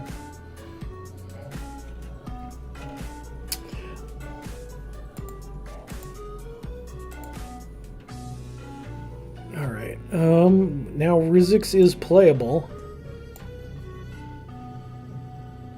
as one of our special one-ofs in deck. I'm going to swing for 2. And now we're happy to see that Reap and Butcher are gone.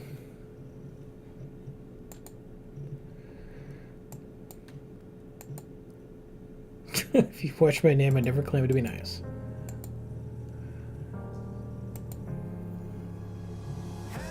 Well, we try to cultivate a non-troll atmosphere up in here.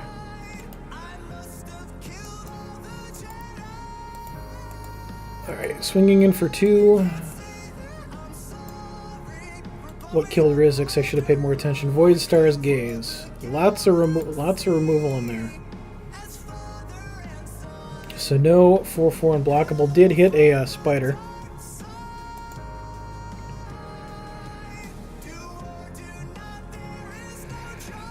What's up, Mocog? How are you doing?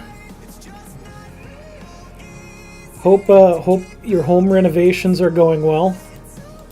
Ooh, I lost some resources.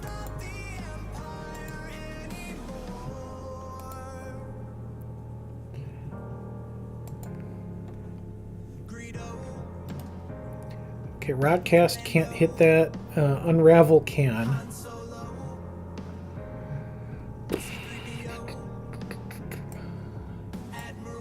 I think I'm going to swing with everything first and let Mystery make the choice on whether they want to trade these to take 4 cards or not.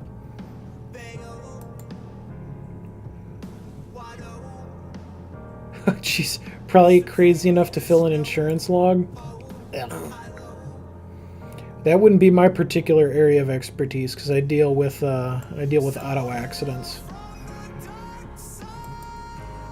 So you ever spank somebody in an intersection and you want to know how things work, I'm your guy.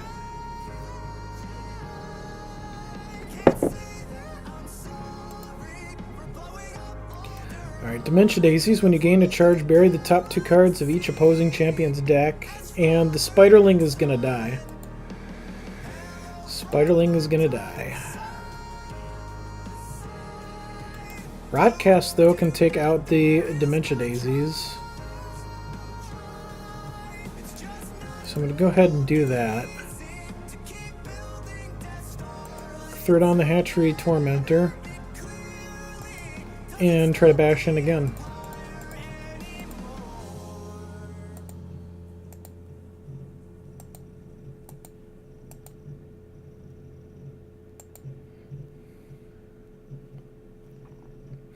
Mystery down to 8. Is drawing 2 cards and then is going to discard 1.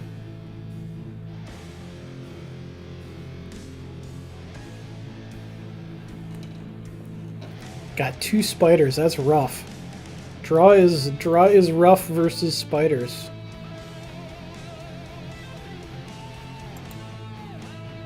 Going for the Singleton Mill Dream versus my Singleton Spider Dream. I think I have this now. I think I have you now. That's 2, 3, 4, 5, 6, 7. Okay, that's not quite it. That's not quite it. I'll go ahead and Periphagy just to stuff more spiders in the deck. Swing in with the world because we can. Get to contract with the demo, or talk with the contractor tomorrow. Finally start the demo this week. Good to see some progress. I'm assuming. Oh, okay, a couple more spiders. Nice. I'm assuming you're not streaming tomorrow, Mokog, because you're still not set up for it. Or am I wrong and you are streaming? So I don't want to blow up your. Okay, you're not. All right. I don't want to blow up your spot. You know, your spot is yours when you're able to stream.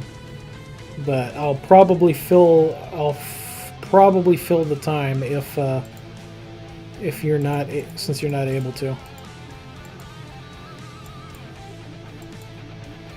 Yeah, weird that creates 2 spiders when you discard the egg. Yeah, it's like if an egg comes up, it's coming out for the most part. Bad luck for Mystery. Tough luck, but good game. Appreciate you challenging, throwing down. Let's get Nicholas IV re-eligible for the Evo, or not for the Evo. Well, that too, actually. Let's do another Evo code giveaway. So if you've said anything in chat in the last 20 minutes, you are eligible to win an Evo code. I will give everybody 10 seconds to say something, and then I'm going to roll. 10, 9, 8, 7, 6, 5, 4, 3, 2, 1. And our Evo code winner is going to be Hex Ducklet.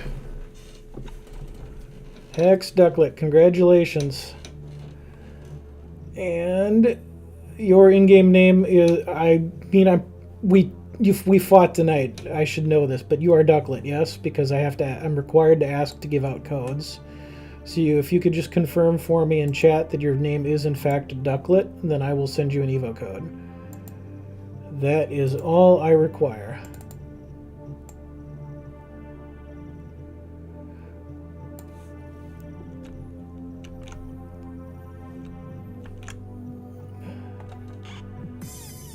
And we're going to have at least one more Evo code given out tonight. So you're still going to have a chance. TUCKLETT.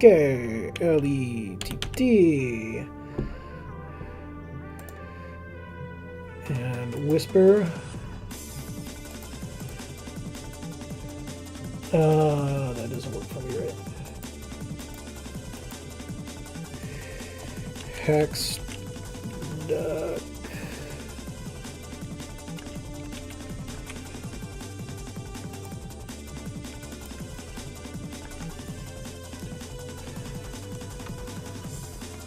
Let's make sure that's not the one I sent out earlier. Nope, I sent you a good code. Alright, so we got Ducklet taken care of for an Evo code. And let's tab back over to, let's see here, I'm going to put the infographic up here while I get reset for our next challenger.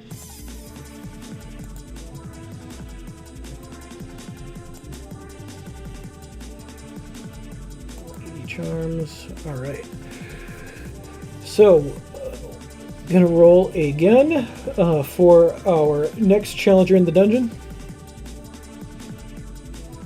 and that's going to be Nico Sharp.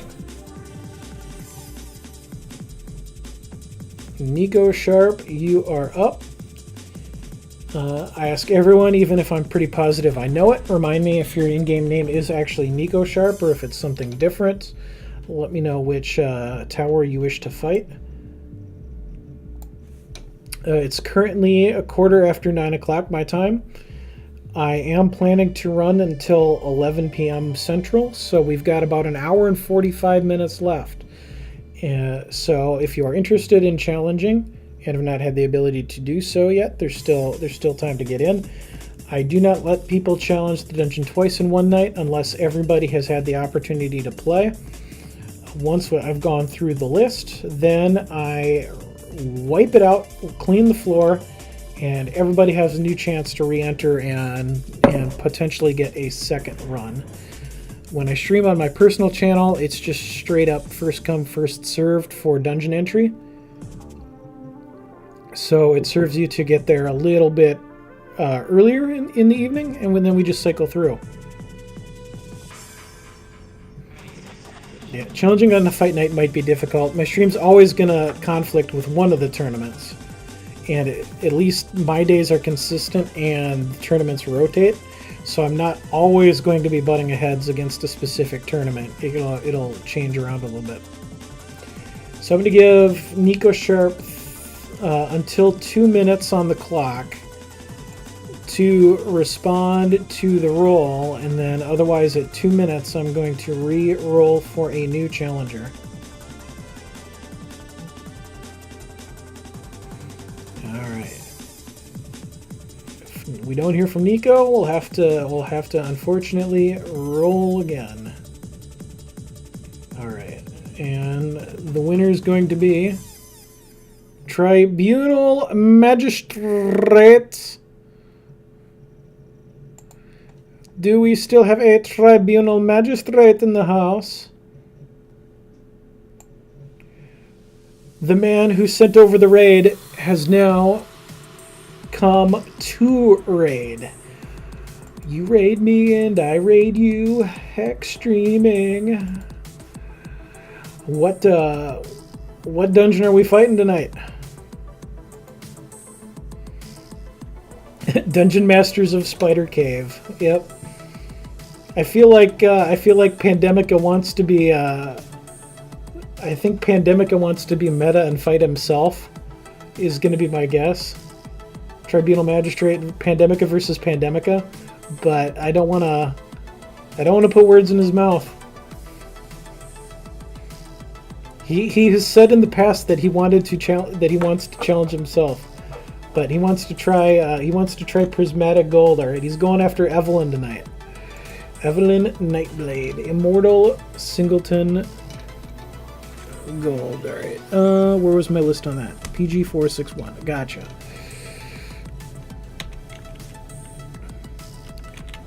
Oops, I'm not in the. He beat himself last time. He needs new blood.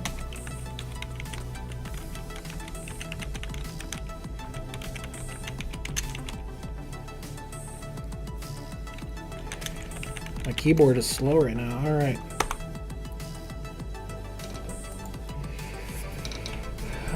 So Pandemica, just send me a challenge when you're ready. Fairly sure we're on each other's friends list. Although the game sure does make it difficult to find that out. Alright, here we go. PG for Prismatic Gold. And number 4, random.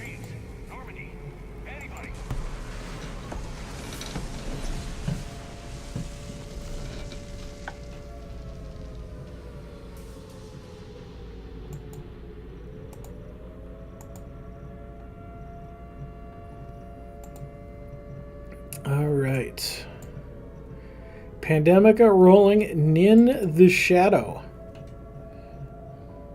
I'm going to keep this.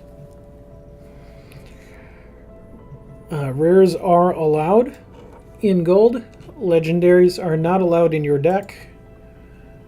So we're going to see some higher level shenanigans here. As Singleton, only one copy of a card can be in your deck. I don't have a choice here. Walk away, or I will fire. Morden, walk away. Pandemica, whenever I've watched his stream, he likes to brew and do his own thing.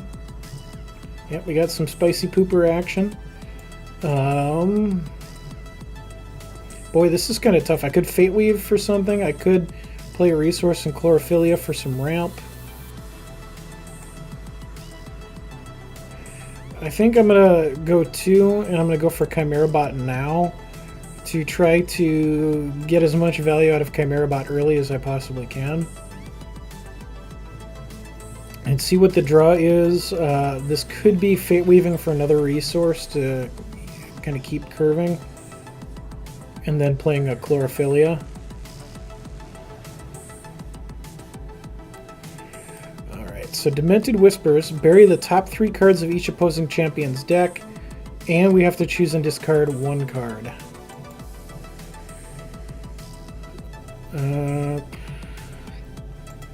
Alright. I will give up the Dreamsmoke Mystic. Replicator's Replipopper Dream deck, right? Just make all the poppers.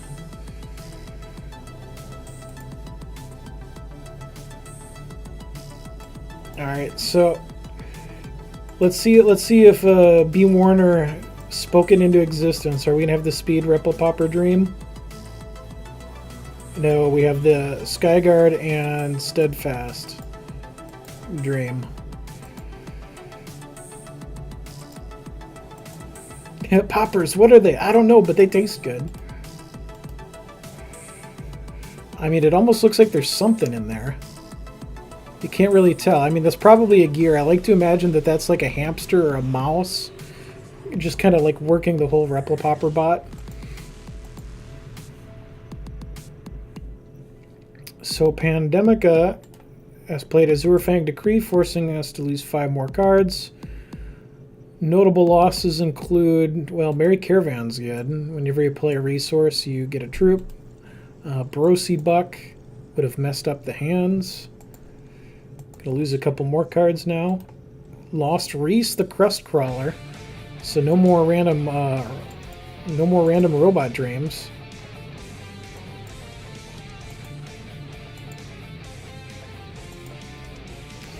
I don't use hand covering because this isn't exactly high stakes. We're just playing for small prizes and for fun. Most of my regulars don't have the stream up while they're fighting me, so that it's an even competition. Plus, if you couldn't see what cards I was playing, that'd really lower the kind of quality of what's going on for the audience, because you wouldn't have that information. Do I actually want a resource? No, I want a non-resource. Let's get the Runier out. And Replipop and Chimerabot. Love how those interact with each other.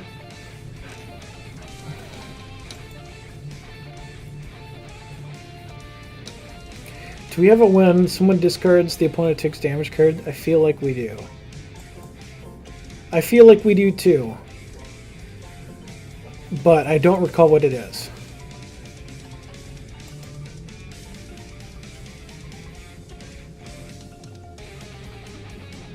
That's looking bad for Pandemica. Let's get the band together and distract Throne so he stands a chance.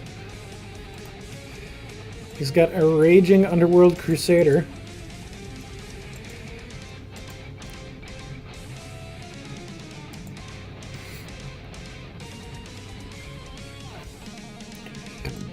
So I think I can Chlorophyll you here.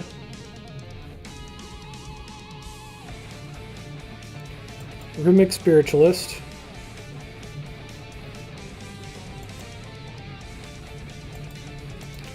Replipop.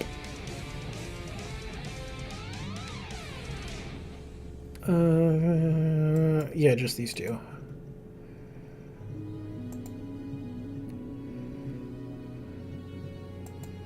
Now lethal flying, and I can put a Replipopper back in the deck if I wanted. Actually, I don't think it matters, but I'm gonna put Reese back in the deck.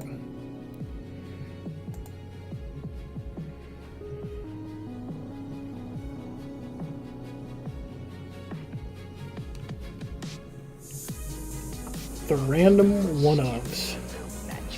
Lucky D Charms, thanks for the follow on my personal channel. Much appreciated.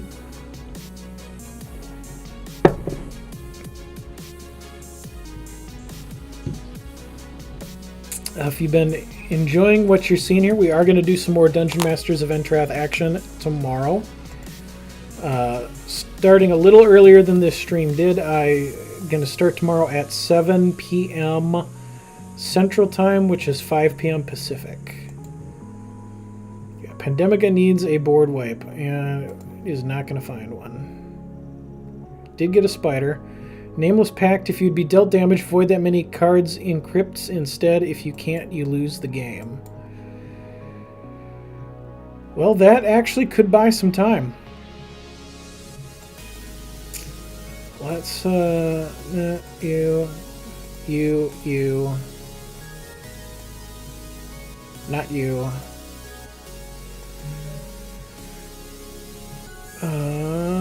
What you gonna do? There's 15 cards that can get voided out of here. One there. So that's 16. Zorath's Rectory also will create a Dreadling that can bury 2 cards, which is potentially relevant.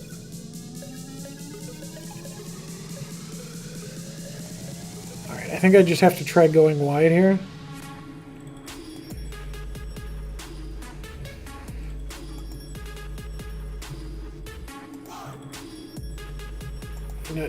Nope. Let's bring back the pooper.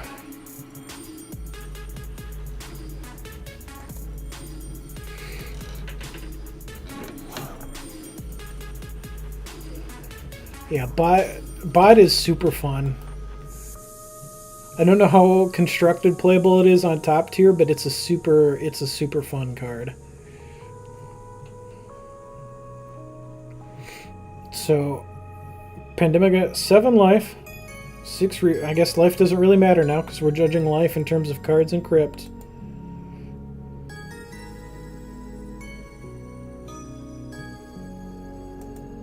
It's gonna put 2 more out there.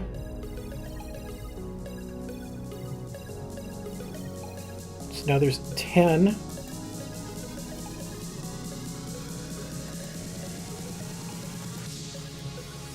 Now when this dies, it's gonna be replaced by a zombie. So there's still gonna be something on the board there. Oh, and that can block, okay.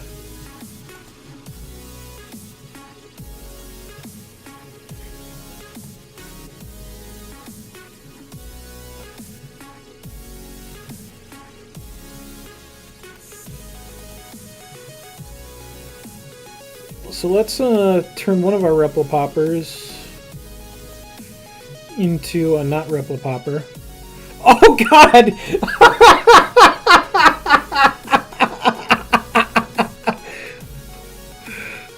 It turned into a Woken Drokatar. Everything got +5/+5.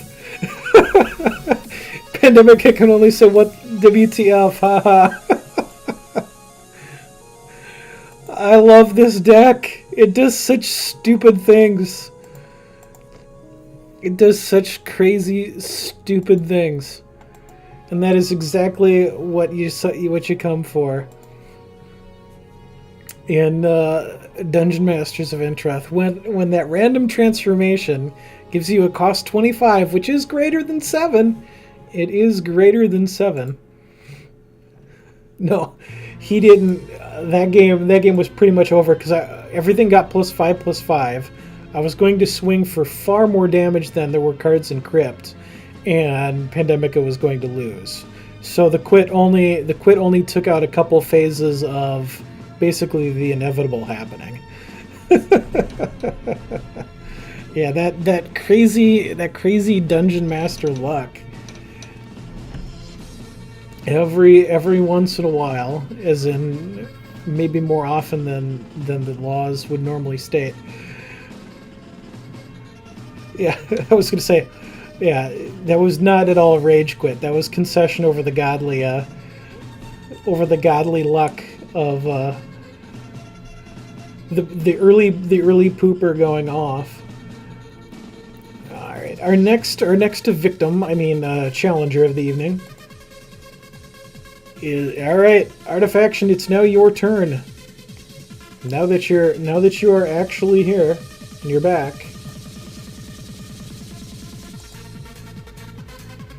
I think I got just one more in the list. And then after the next challenger, we'll probably reset for the last hour. Yeah, you can do the time tower. You are more than welcome to roll against Elder Dragon Zahn in the time tower.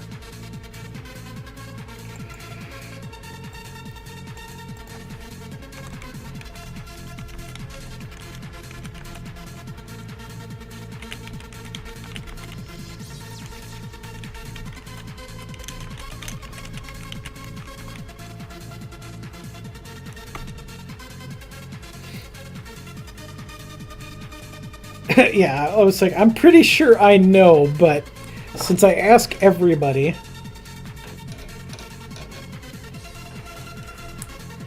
And did I have an order set for time? Yeah, just 3. I'm resetting the order. I'll probably make the Diamond Blood one next, because Zyblin had faced that several times. So we should keep that in the rotation.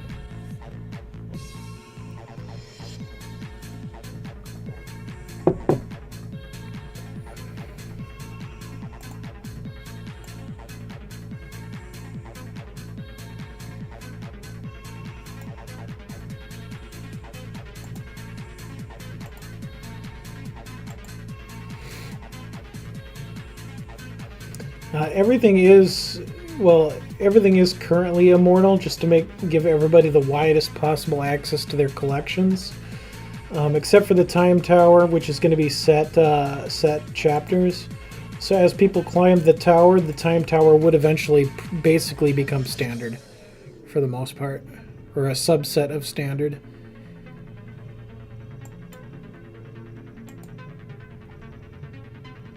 Alright, I'll keep this artifaction running. Nin the Shadow. Look at that.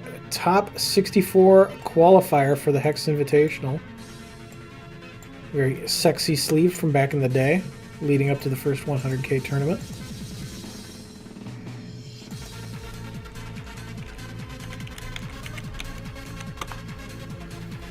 And Nin wishes to challenge the dungeon.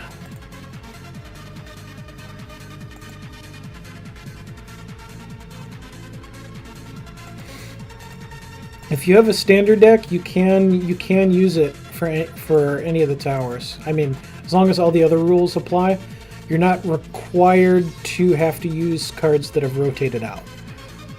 So if you have a standard deck that's commons and uncommons only, like basically a deck that you use for Fight Night, if you've ever played in the Fight Night, is a legal deck to challenge the Silver Tower. You're just not using cards from the older sets. And that's fine. So lost 2 Crackling Bolts, a Howling Brave, and a Stink Troll, as well as some resources. Alright, well, I'm going to burn you because I don't want you getting more Ancestor Specters in the deck. Alright, so no Filcape, but do have a couple Warriors of Andronicus, so maybe get to apply some offensive pressure here. Another Ancestors Chosen.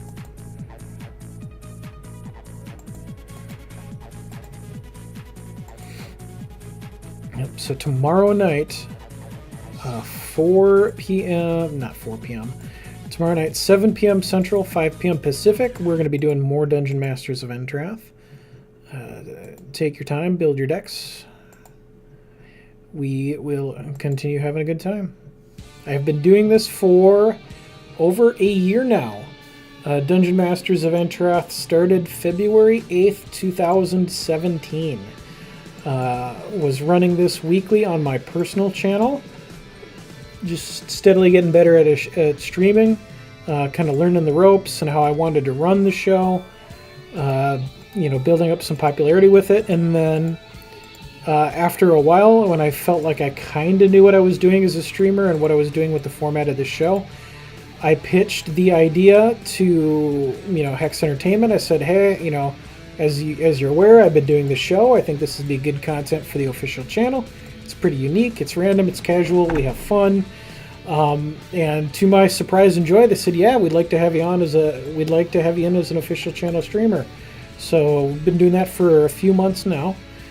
2 weeks ago, if you want to look back in the VODs, for the 1-year celebration of Dungeon Masters of Entrath, we had Dinotropia on, and so for an hour of the stream, Dinotropia and I fought each other, and shenanigans were had. He brought out one of his old keeps, and I challenged his keeps from back in the day when he was doing something similar to this, and then he challenged my dungeon. So I might have Artifaction Dead to Rights already.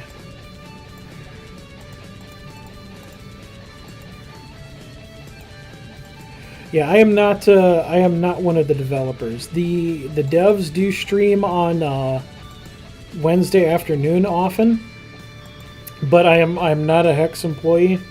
Any comments offered, any opinions on the game are my own. Poor Artifaction, stuck on 3, and the Ruby or the Wild Assault was too much. I do think that's a deck I need to nerf a little bit, though, even though I didn't play the cards that I think are problematic. But I'm going to be keeping an eye on the time deck tower pretty closely, because I think I might have made that tower a little OP, but I still believe in some of the other ones. And let's see here, rolling for Challenger. Ganje, are you still with us?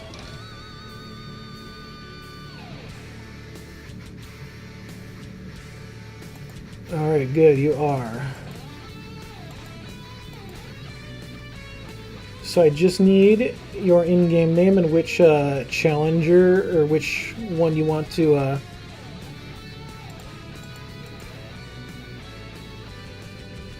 Yep.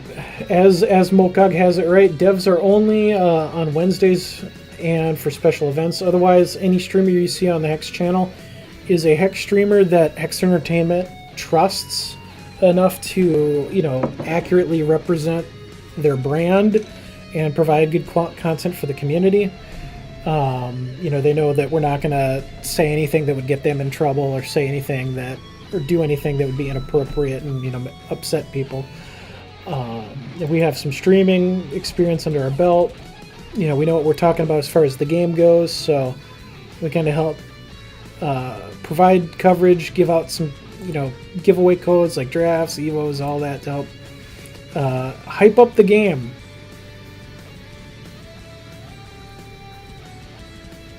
All right, what's the easiest way to clear out the...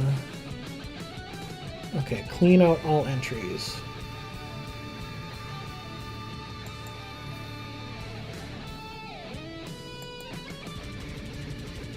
Alright. Ganje is Ganje. And we are... You said it, and I didn't see it. We're doing silver. Alright, we're doing Lord Spegman.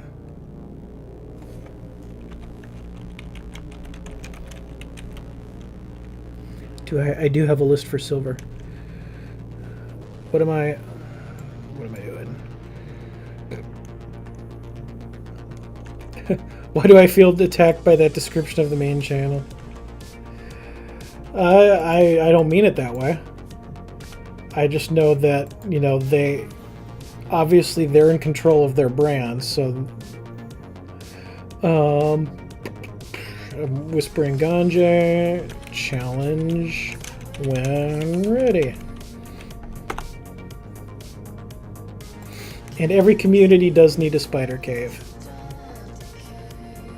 You have blazed your own unique way of doing things, Tribunal Magistrate, and that's why you have the following you do.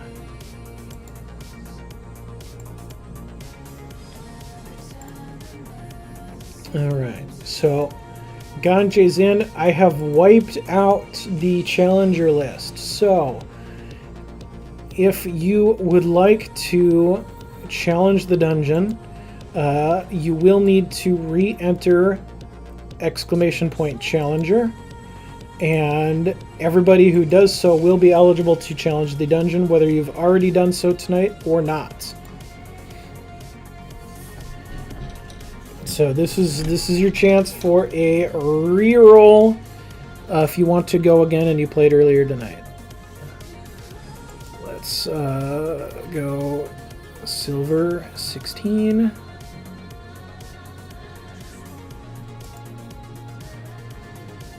Accept that.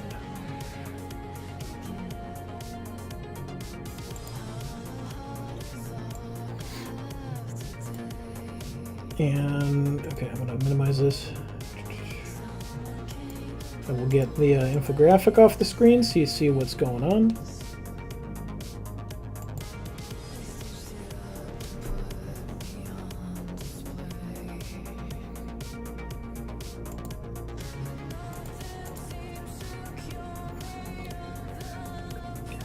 Ganje, 66 card Adani Zedek deck.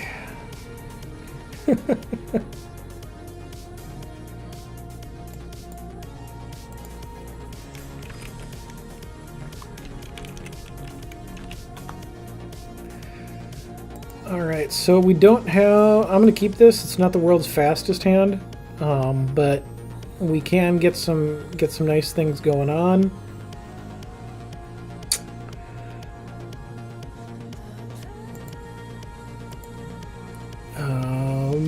I don't have a turn 1 play here. Actually, I do have a turn 1 play. Yeah, I think I'm going to go Sapphire Shard, Thunderfield Seer turn 1. And maybe do the Wild Ice turn 2 when otherwise my only other play would be a Windborne Ascension anyway.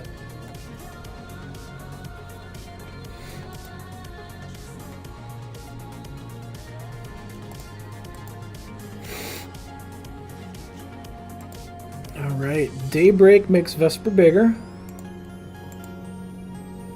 Yeah, So this looks like this is going to be a Constance Matter brew. 2, 3. I'm going to Seek Fortune again, and then I'm going to do another Thunderfield Seer.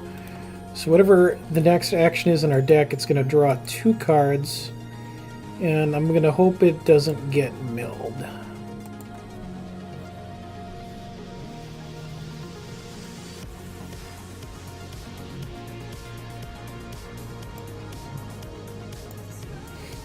Oh, for some reason everybody who re-entered Excavation Challenger was grayed out. I fixed that so you all actually can be drawn.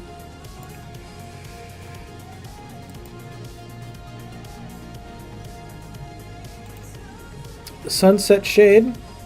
A bit of trivia. This was one of the Frostheart's spoilers that was spoiled on Dungeon Masters of Entrath. We had Ryan Sutherland on for a bit during the Hex charity stream, I believe was the timing. And he threw a couple cards over to help hype things up during the charity stream because it was spoiler season at that time.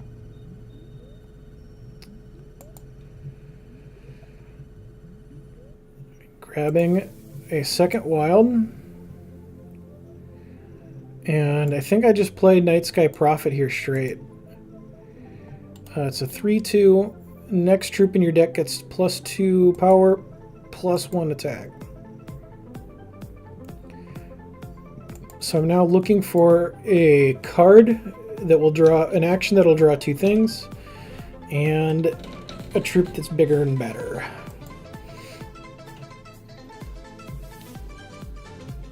Orchy things have little skulls in their green wispy things. Is that the technical term? I will sacrifice a Thunderfield Seer.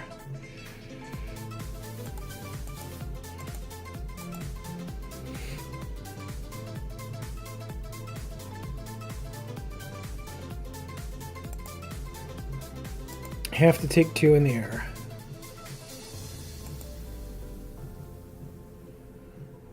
Alright.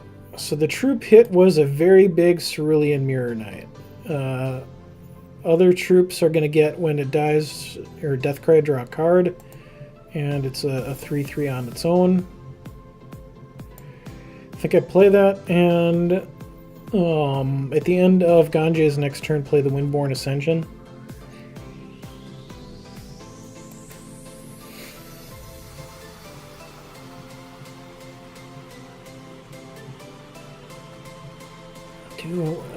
No, I'm going to leave the Night Sky Prophet back as a blocker, because Vesper's probably going to get bigger.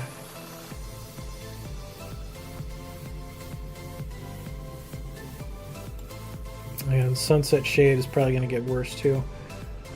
Alright, Dark of Night takes out the Mirror Knight.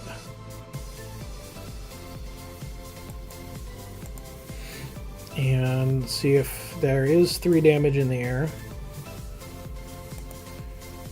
Alright, let's get a flying troop of our own. Nice hit. Flying Swift Strikes. That's going to be a hard check to the Sunset Shade.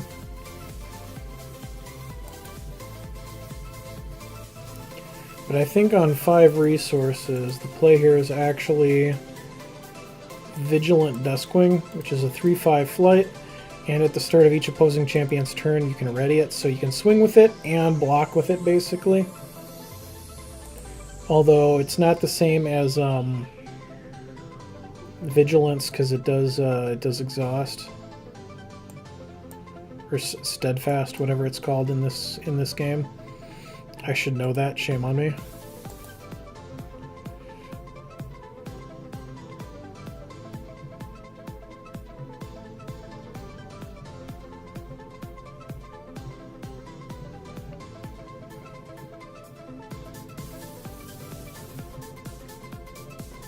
Another Dark of Night.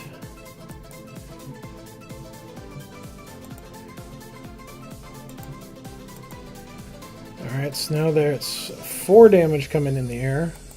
Alright, so now really need that Swift Striker.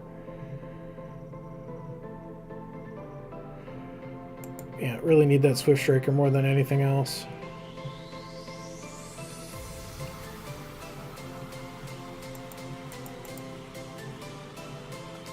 Hacky, what's that V word? I don't know. I don't know.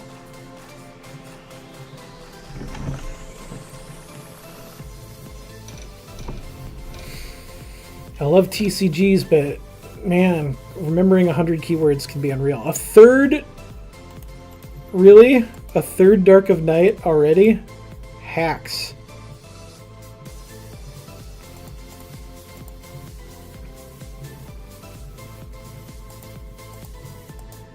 Alright, I just got a chump block there, take half of my health in the air.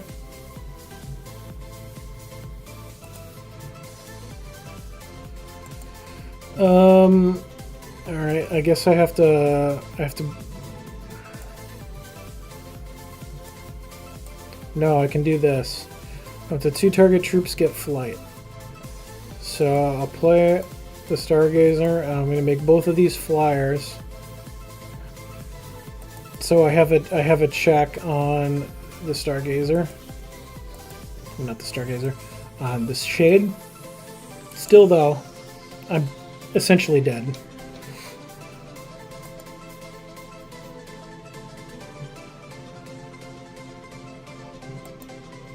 There's a million keywords from... No! No! Well, now Ganjay doesn't even need their next turn. I mean, I can take 1/3 off the board, still eat 6. Alright, so Ganjay winning the first match has guaranteed a prize of at least 3,000 gold. And is now moving on to try to get some spins off of the wheel of prizes.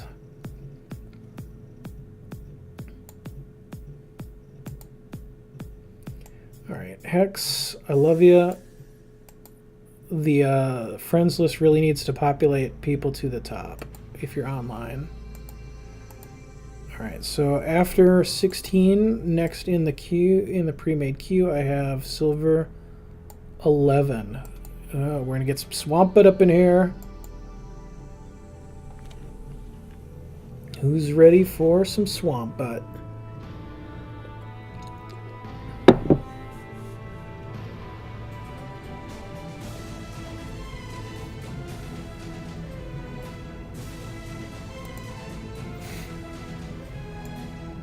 We have been live for, at this point, 2.5 hours tonight, and still an hour to go. Phoenix, we do not have official confirmation on when the Siege patch is going to be yet, beyond that their intent is to make it this week. So, theoretically, by Friday, I don't see them doing a patch over a weekend. So, I'm thinking the next couple days.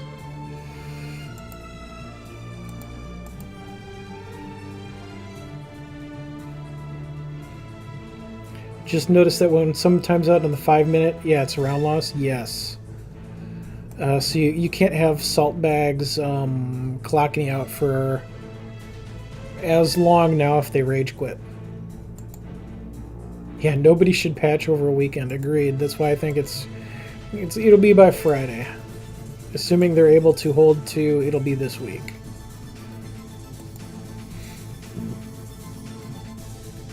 Alright, so we do have a few of our Dungeon Master special powers here. We have Thunderfield Elder. Next action in your deck is when you play this, copy it. And Stifling Sting, deal 3 damage to opposing champion or troop. If you dome somebody in the face with it, you can interrupt an action that costs 3 or less.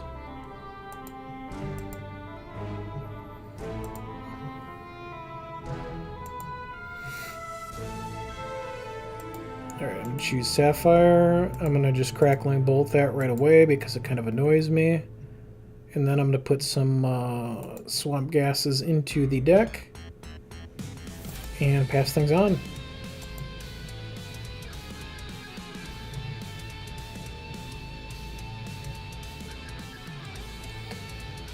How's Fight Night's population been lately since I haven't been able to take part in any of the tournaments?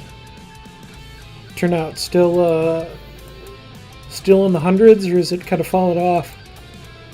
Ugh.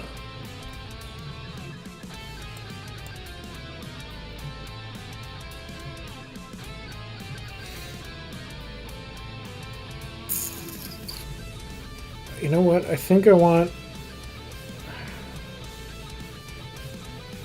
No, I want Thunderfield Elder first, because if I hit the thing that draws the card and it has a landed plus sight on it, then I'm copying something that has a draw card on it, so I'm getting even more value.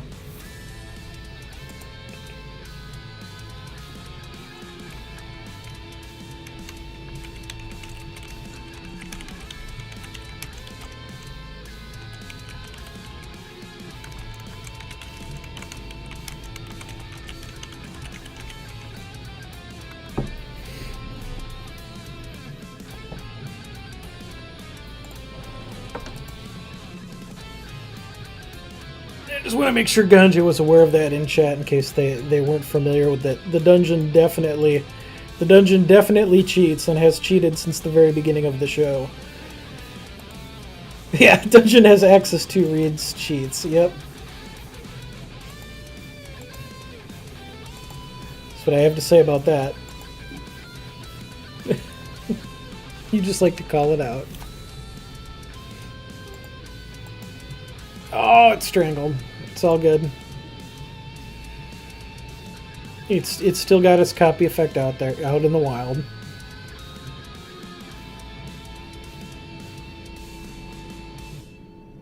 Okay, so that is a nightfall.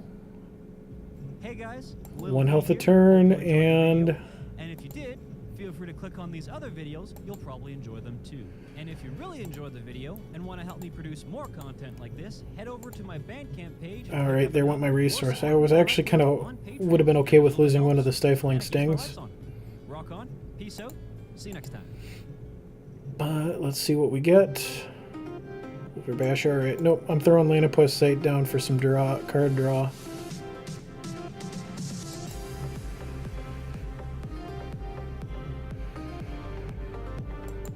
$73 in the other one, and this one had 47. Ugh. Well, hopefully with Siege coming out soon and spoiler season for the next set coming soon, hopefully that's going to bring some people back. So Twilight Eclipse is terrifying. Deals damage equal to the number of constants Ganja has and gains Ganja that much health. Alright, so I'm gonna play a resource and get to draw a card. Hit Stifling Sting. When you play this, copy it, and when you play this, draw a card.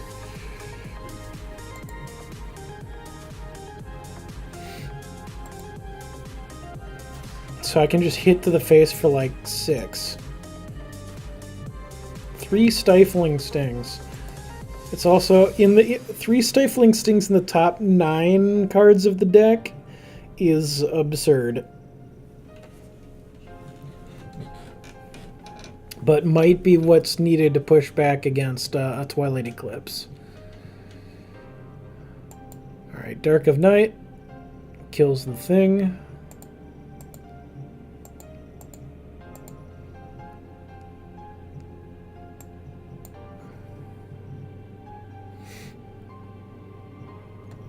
Alright, Swamp Gas is free. Draw another card, hit for damage.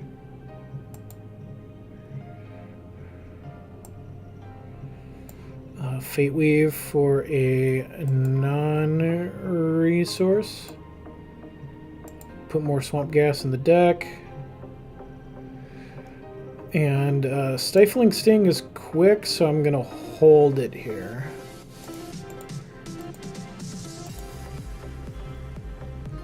Don't need to play it just yet.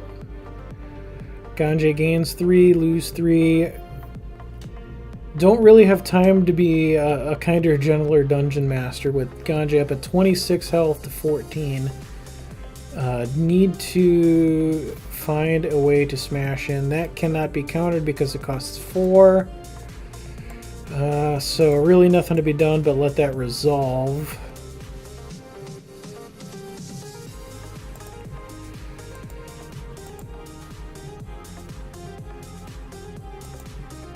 Alright, so I'm going to hit you with my copied Stifling Sting.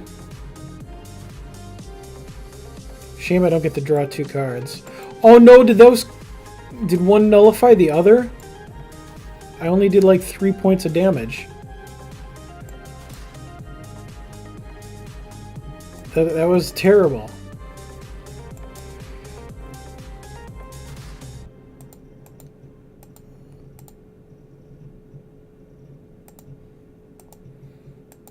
Well, all that did is basically nullify the next turn. Ganjay jumps right back up to 23. I'm feeling real dead over here. Feeling really quite dead. Winter's Grasp can't even keep the Basher.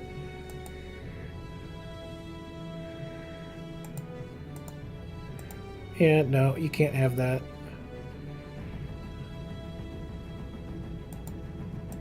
Can't have that. Oh, look at that. Another Stifling Sting. Whatever are the odds?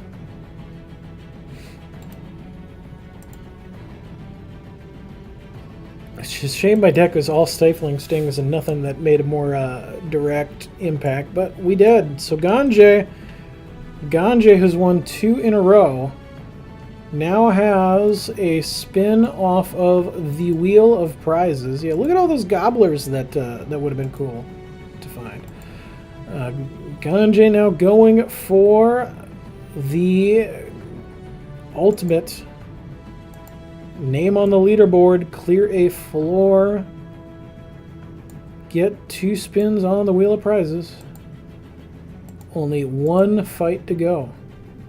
And it's going to be against Silver deck number 7, which is Conscript.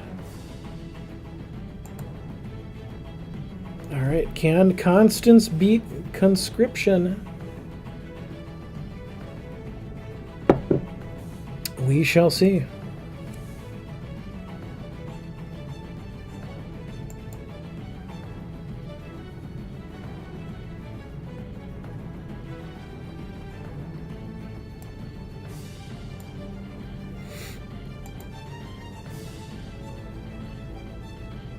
Oh, what a hand. That's just not quite there. 2 Sacred Stance, a Grandfather's Totem. I hate to do it, but I'm throwing it. And I'll keep this instead because it goes more playable directions. But man, to have to throw 2 Sacred Stances in the opening hand, I just couldn't greed keep that because experience has been every time I keep a hand that greedy, I will not be rewarded for it. The shard will never show up, and I just get overrun. So I'm going to be more conservative and just roll for a hand that I see clear plays on. And of course, as soon as I say that, we'll never find the shard. Hey, we found the shard. So Blessed Scout will come down. It's a 1/3. When it readies after an attack, it conscripts a Ardent Troop that costs 1.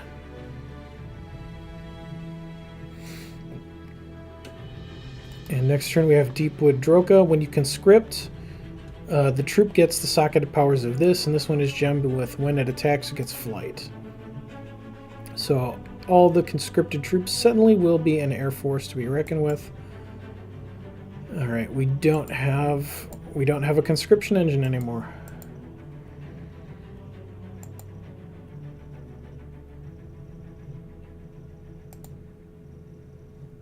Do you need 1 or 2? You only need 1. All right, then I'm going to double down on Wild, and I'm going to get that Deepwoods Droka out there. And let's see if the Droka can stick for a turn or 2. Ganjay has a very removal heavy deck going on here.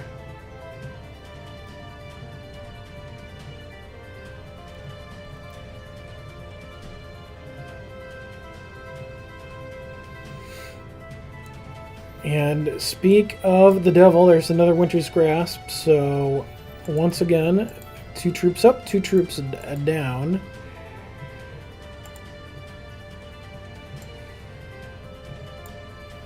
Throw out the Blessed Scout. See, Ganja's got a good strategy. How do you stop conscript? You stop conscript by never letting them conscript anything in the first place. Just keep slapping down troops before they can make any more troops.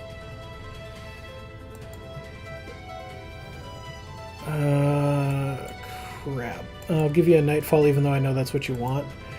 The other good thing about that is they're voided, and voiding them puts them out of reach of Bishop Elijah's charge power. So I don't have an opportunity to fish them back. Alright, Life Weaver Shaman, when you gain health, gain that much +1 instead. I think that will only ever be a 2/4. I don't think there's any health gain in here.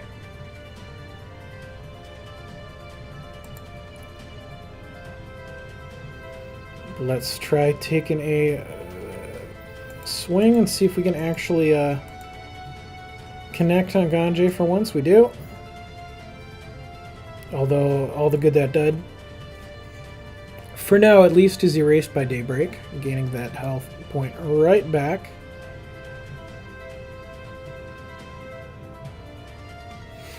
And hit with a Dark of Night before I could create a new troop. Decree of Banishing might not have a lot of value here because we have yet to see much for troops that Decree could actually target. Oh, now that was nice. Hit a Spearcliff Cloud Knight as the conscription. It is a 3/2 flying life drain steadfast.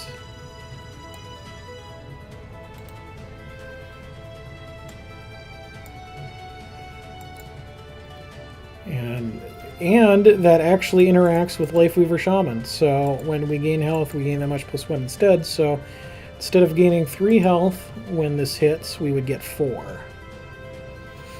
So maybe if this gets to live, still in it. Nope. Nope. Ganjay has all the answers. Dark of Night, Winter's Grasp, Winter's Grasp. Twilight Eclipse would be major bad news. But Bishop Elijah has the power of, I guess since he's a bishop, he's got the power of thoughts and prayers, right? And his thought and prayer power actually is able to do something, and creates the, brings back the Spearcliff Cloud Knight.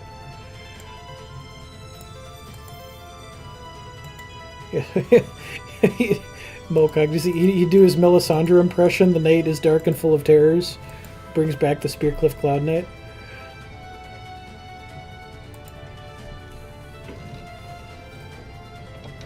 Alright, so that's 4 points of damage just for breathing now.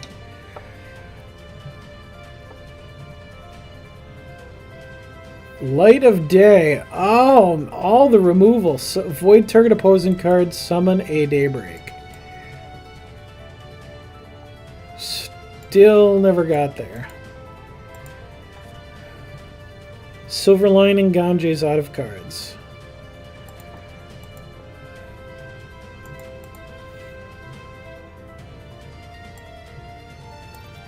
So now I can just kind of, I mean, the play lines are pretty straightforward here at this point. Ganjay wants to remove things and try to clock me out. I want to vomit troops onto the board and swing, swing, swing. And hope that my machine is faster than yours.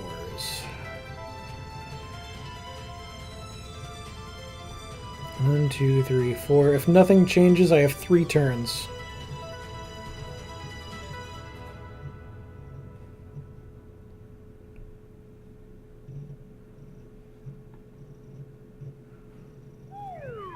Decree of Banishing will void a troop. And on, so you're gonna get rid of my one of my best attackers.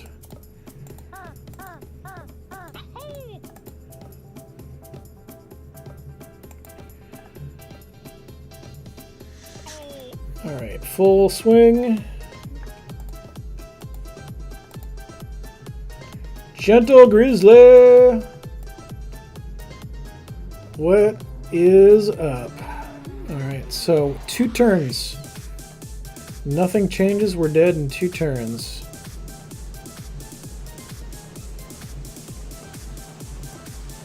Light of day. I might have just put it out of reach with more health gain. Come on, big troop. Bring to justice. Again, troop removal cards against a deck that really doesn't care if it has troops or not. Pretty sure Ganjay just won. I think Ganjay just won with that draw. I need to either find a way to gain a bunch of health or deal a ton of damage. I'll discard a random card because neither of those has any value here.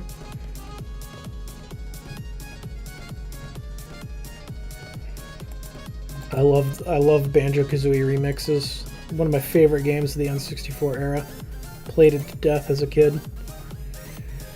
Alright, and the extremely belated Sacred Stance means that Ganjay is going to go the distance and is going to go 3-0 here and clear out a floor of the Silver Tower.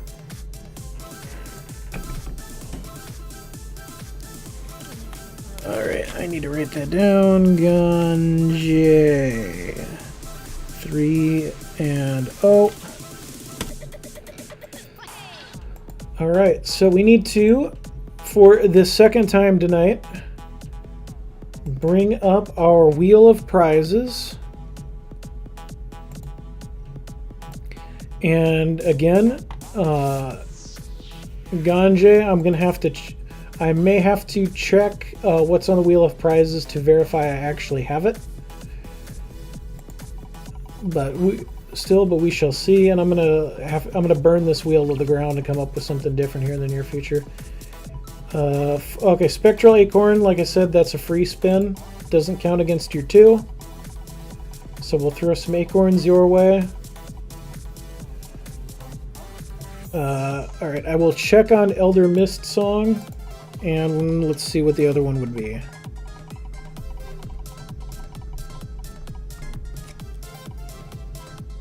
$25,000 gold. Well, clearly we know I have that. Alright, and bear with me a second.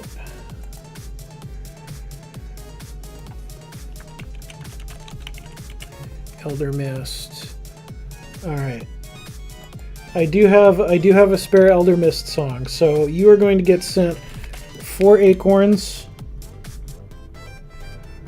the Elder Mist Song Mercenary, and 25,000 gold.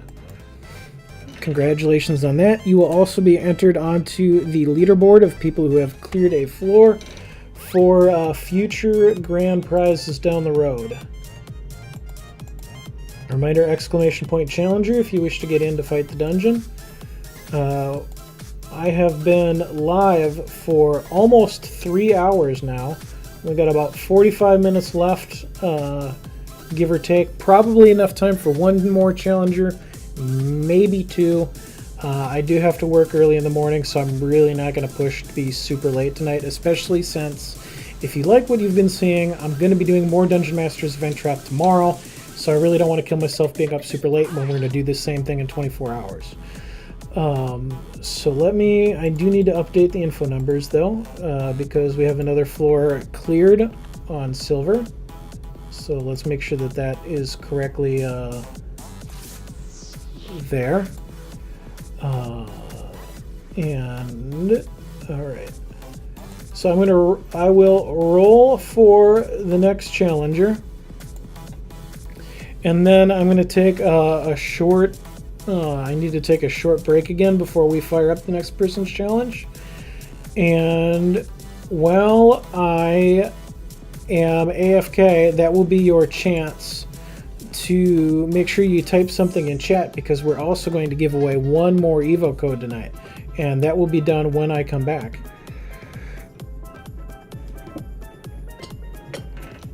Gentle Grizzly, after hearing a lot about it on Twitter, because I know I talk about it constantly when I have things coming up, first time you're able to actually catch it. Well, sounds good. I do have prior episodes. Generally, I do archive to my personal YouTube as well. My YouTube channel is Thrawn Omega, same as my Twitter handle, my Xbox Live handle, my Twitch handle. If there's a Thrawn Omega online, it's probably me. So let's get this rolling here for our next and possibly final challenger of the night, time permitting. It's gonna be Stigma Buster. When did you sneak in here? Look at that, last second entry. Raptos in the house. That's too perfect. That is absolutely too perfect. So you will be the next challenger, and now I need to switch over to Evo code giveaway mode. You're fine, because I have to make a quick bathroom run. So I have the giveaway set up to Evo code giveaway mode now. Anybody who says anything within the last 20 minutes is going to be eligible. I'm going to be AFK a few minutes. When I come back, I'm not going to give you any warning. I'm just going to roll it. So it'll be 1 to 2 minutes. But get something in chat if you want a shot for an Evo code.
All right, we back. Winner is J.R. Lawton 131.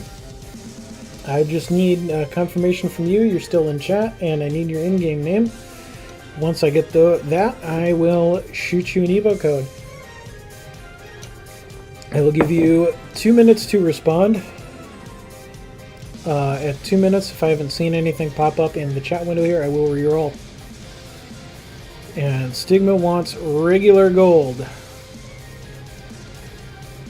Alright, I need to re-roll numbers on that.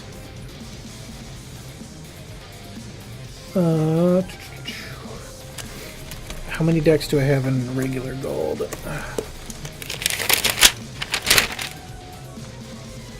I have 14 decks in gold, so we need to spin 3 random numbers. Random.org, come to my rescue. We need 3 random numbers between 1 and 14. 2, 10, 11. 2, 10, 11. Ooh, I like 11. I know what 11 is. Alright, so let's get Lawton. Let's get Lawton an Evo code. And then we'll fire up this challenge. J.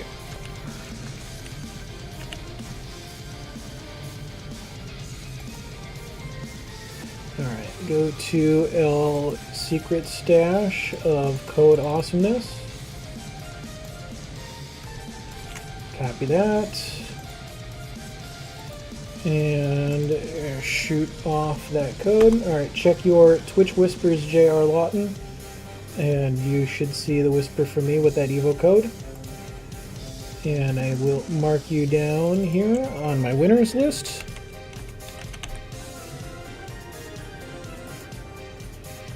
Alright, and with that bit of housekeeping achieved, let's get some shenanigans going here with the real Raptos. The Raptos that inspired the Raptos we see in this dungeon. Okay, we rolled a 2 first. Gold 2 is plants. Gold 2 is plants.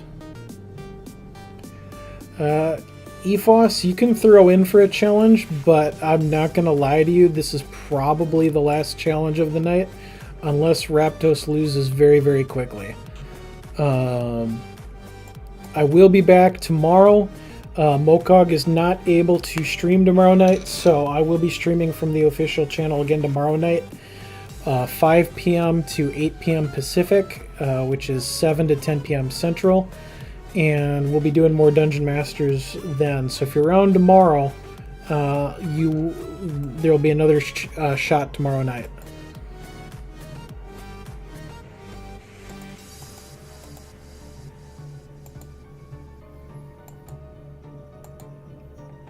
Yeah, you'd heard tell of the amount of decks this requires, but wow, okay. I actually wrote down the list, and this is not all-inclusive. Where's that number? I'll go ahead and keep this. I wrote down the number of decks I have built for the 5 different towers in total, and bear in mind I have to add more to this because I don't have all of the decks built for future iterations of the Time Tower and the Prismatic Towers. I'll be making those decks as we get close to having 10 floors cleared on those, but for now I'm safe. But I do want to keep adding different decks to the other towers as we go. For the Silver Tower, I have 27 decks in there currently, most of which are recycled from older dungeons. The Gold Tower has 14 decks in it. The Prismatic Silver has 7 decks. The Prismatic Gold has 7 decks. And the Time Tower has 7 decks.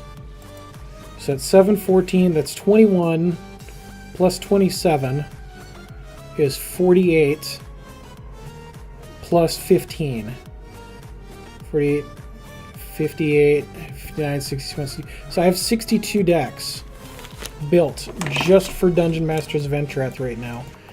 And for each floor of the Time Tower and the Prismatic Towers, I plan to add a minimum of 6 more. So a lot of deck building to be done. Wow, he has almost as many decks as me.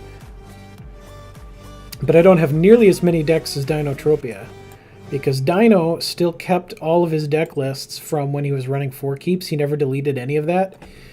Where me, for my personal sanity, I have deleted a lot of decks from older dungeons because I wasn't using them, and all they did is add clutter and make it even harder for me to find the ones for the things we were running.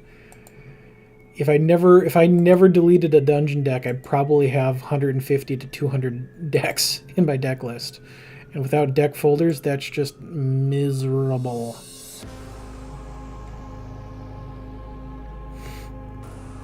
Alright, so if we're going plant on plant, I want my Wrathwood Master Moss. I was thinking about Briar Patch Conjurer. And Turbulence is awful here without anything that has flights. That's kind of like 2 dead cards.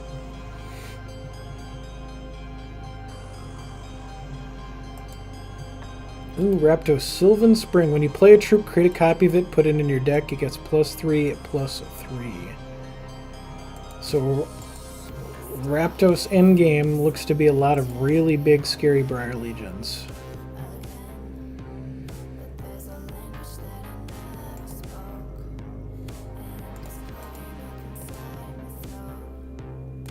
Takes 5.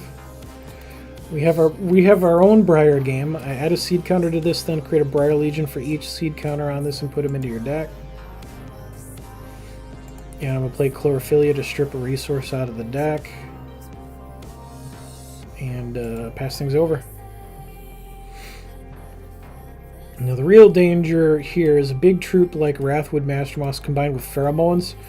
This card is absurdly good, and there's a reason it's never been reprinted in other sets. Target troop gets opposing troops must block this if able this turn.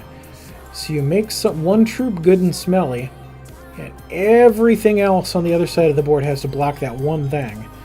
So you can engineer that to create extremely favorable troop trades and wipe out a ton of things. You can engineer that to, have everything block one expendable weenie, and then swing through with everything else for a massive, godly swing because nothing else is being checked. The power on it's just insane. And we're gonna play Briar Legion versus Briar Legion games here.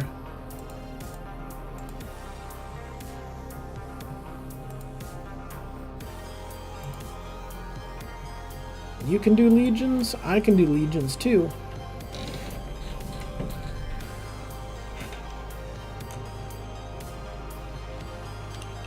Whoa! I jacked up the volume on my headphones way too much.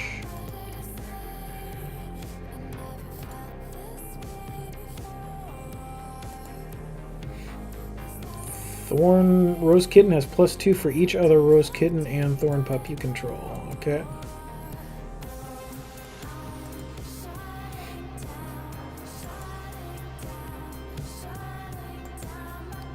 Yeah, pheromones plus lethal plus invincible equals win, right? Just, you can't stop anything I'm doing.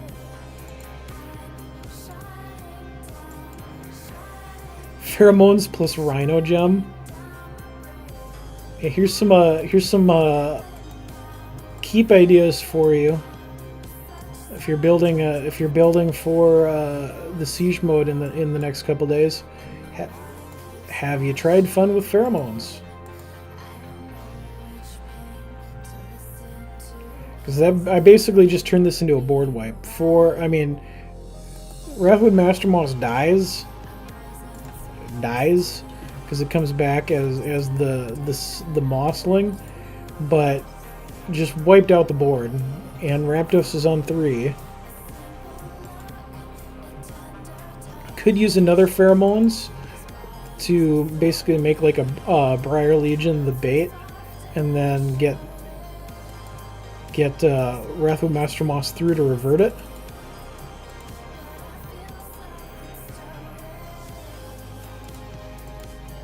Yeah, so we're in a Pheromones Briar Legion. Swing the Wrathwood Master Moss through and allow that to revert. Yeah, PvE opponents versus standard decks.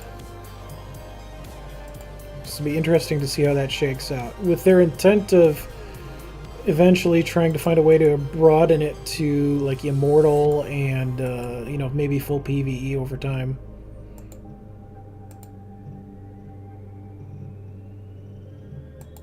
Oh, found another bomb card. Heart of the Wrathwood. I think I need to scale back some of the legendaries on these decks. I'm not even gonna play that because I feel a little bit too Scumlord. But I will stuff my deck with some more Briar Legions.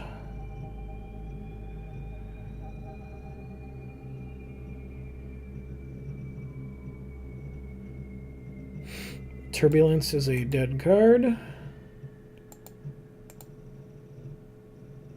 Alright, now that one I'll play.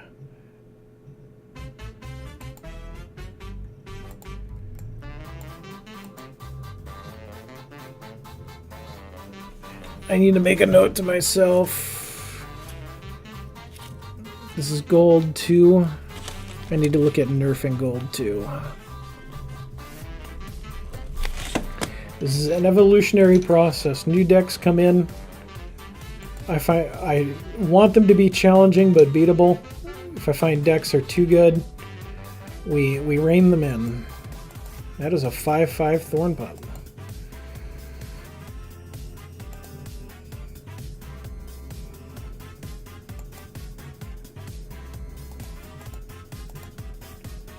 Can that? No, that can't do the power.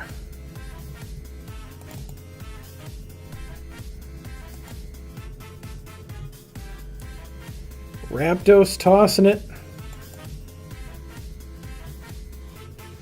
Can't handle the power. What's in this for? All right, let's have a quick look at how BS this deck is.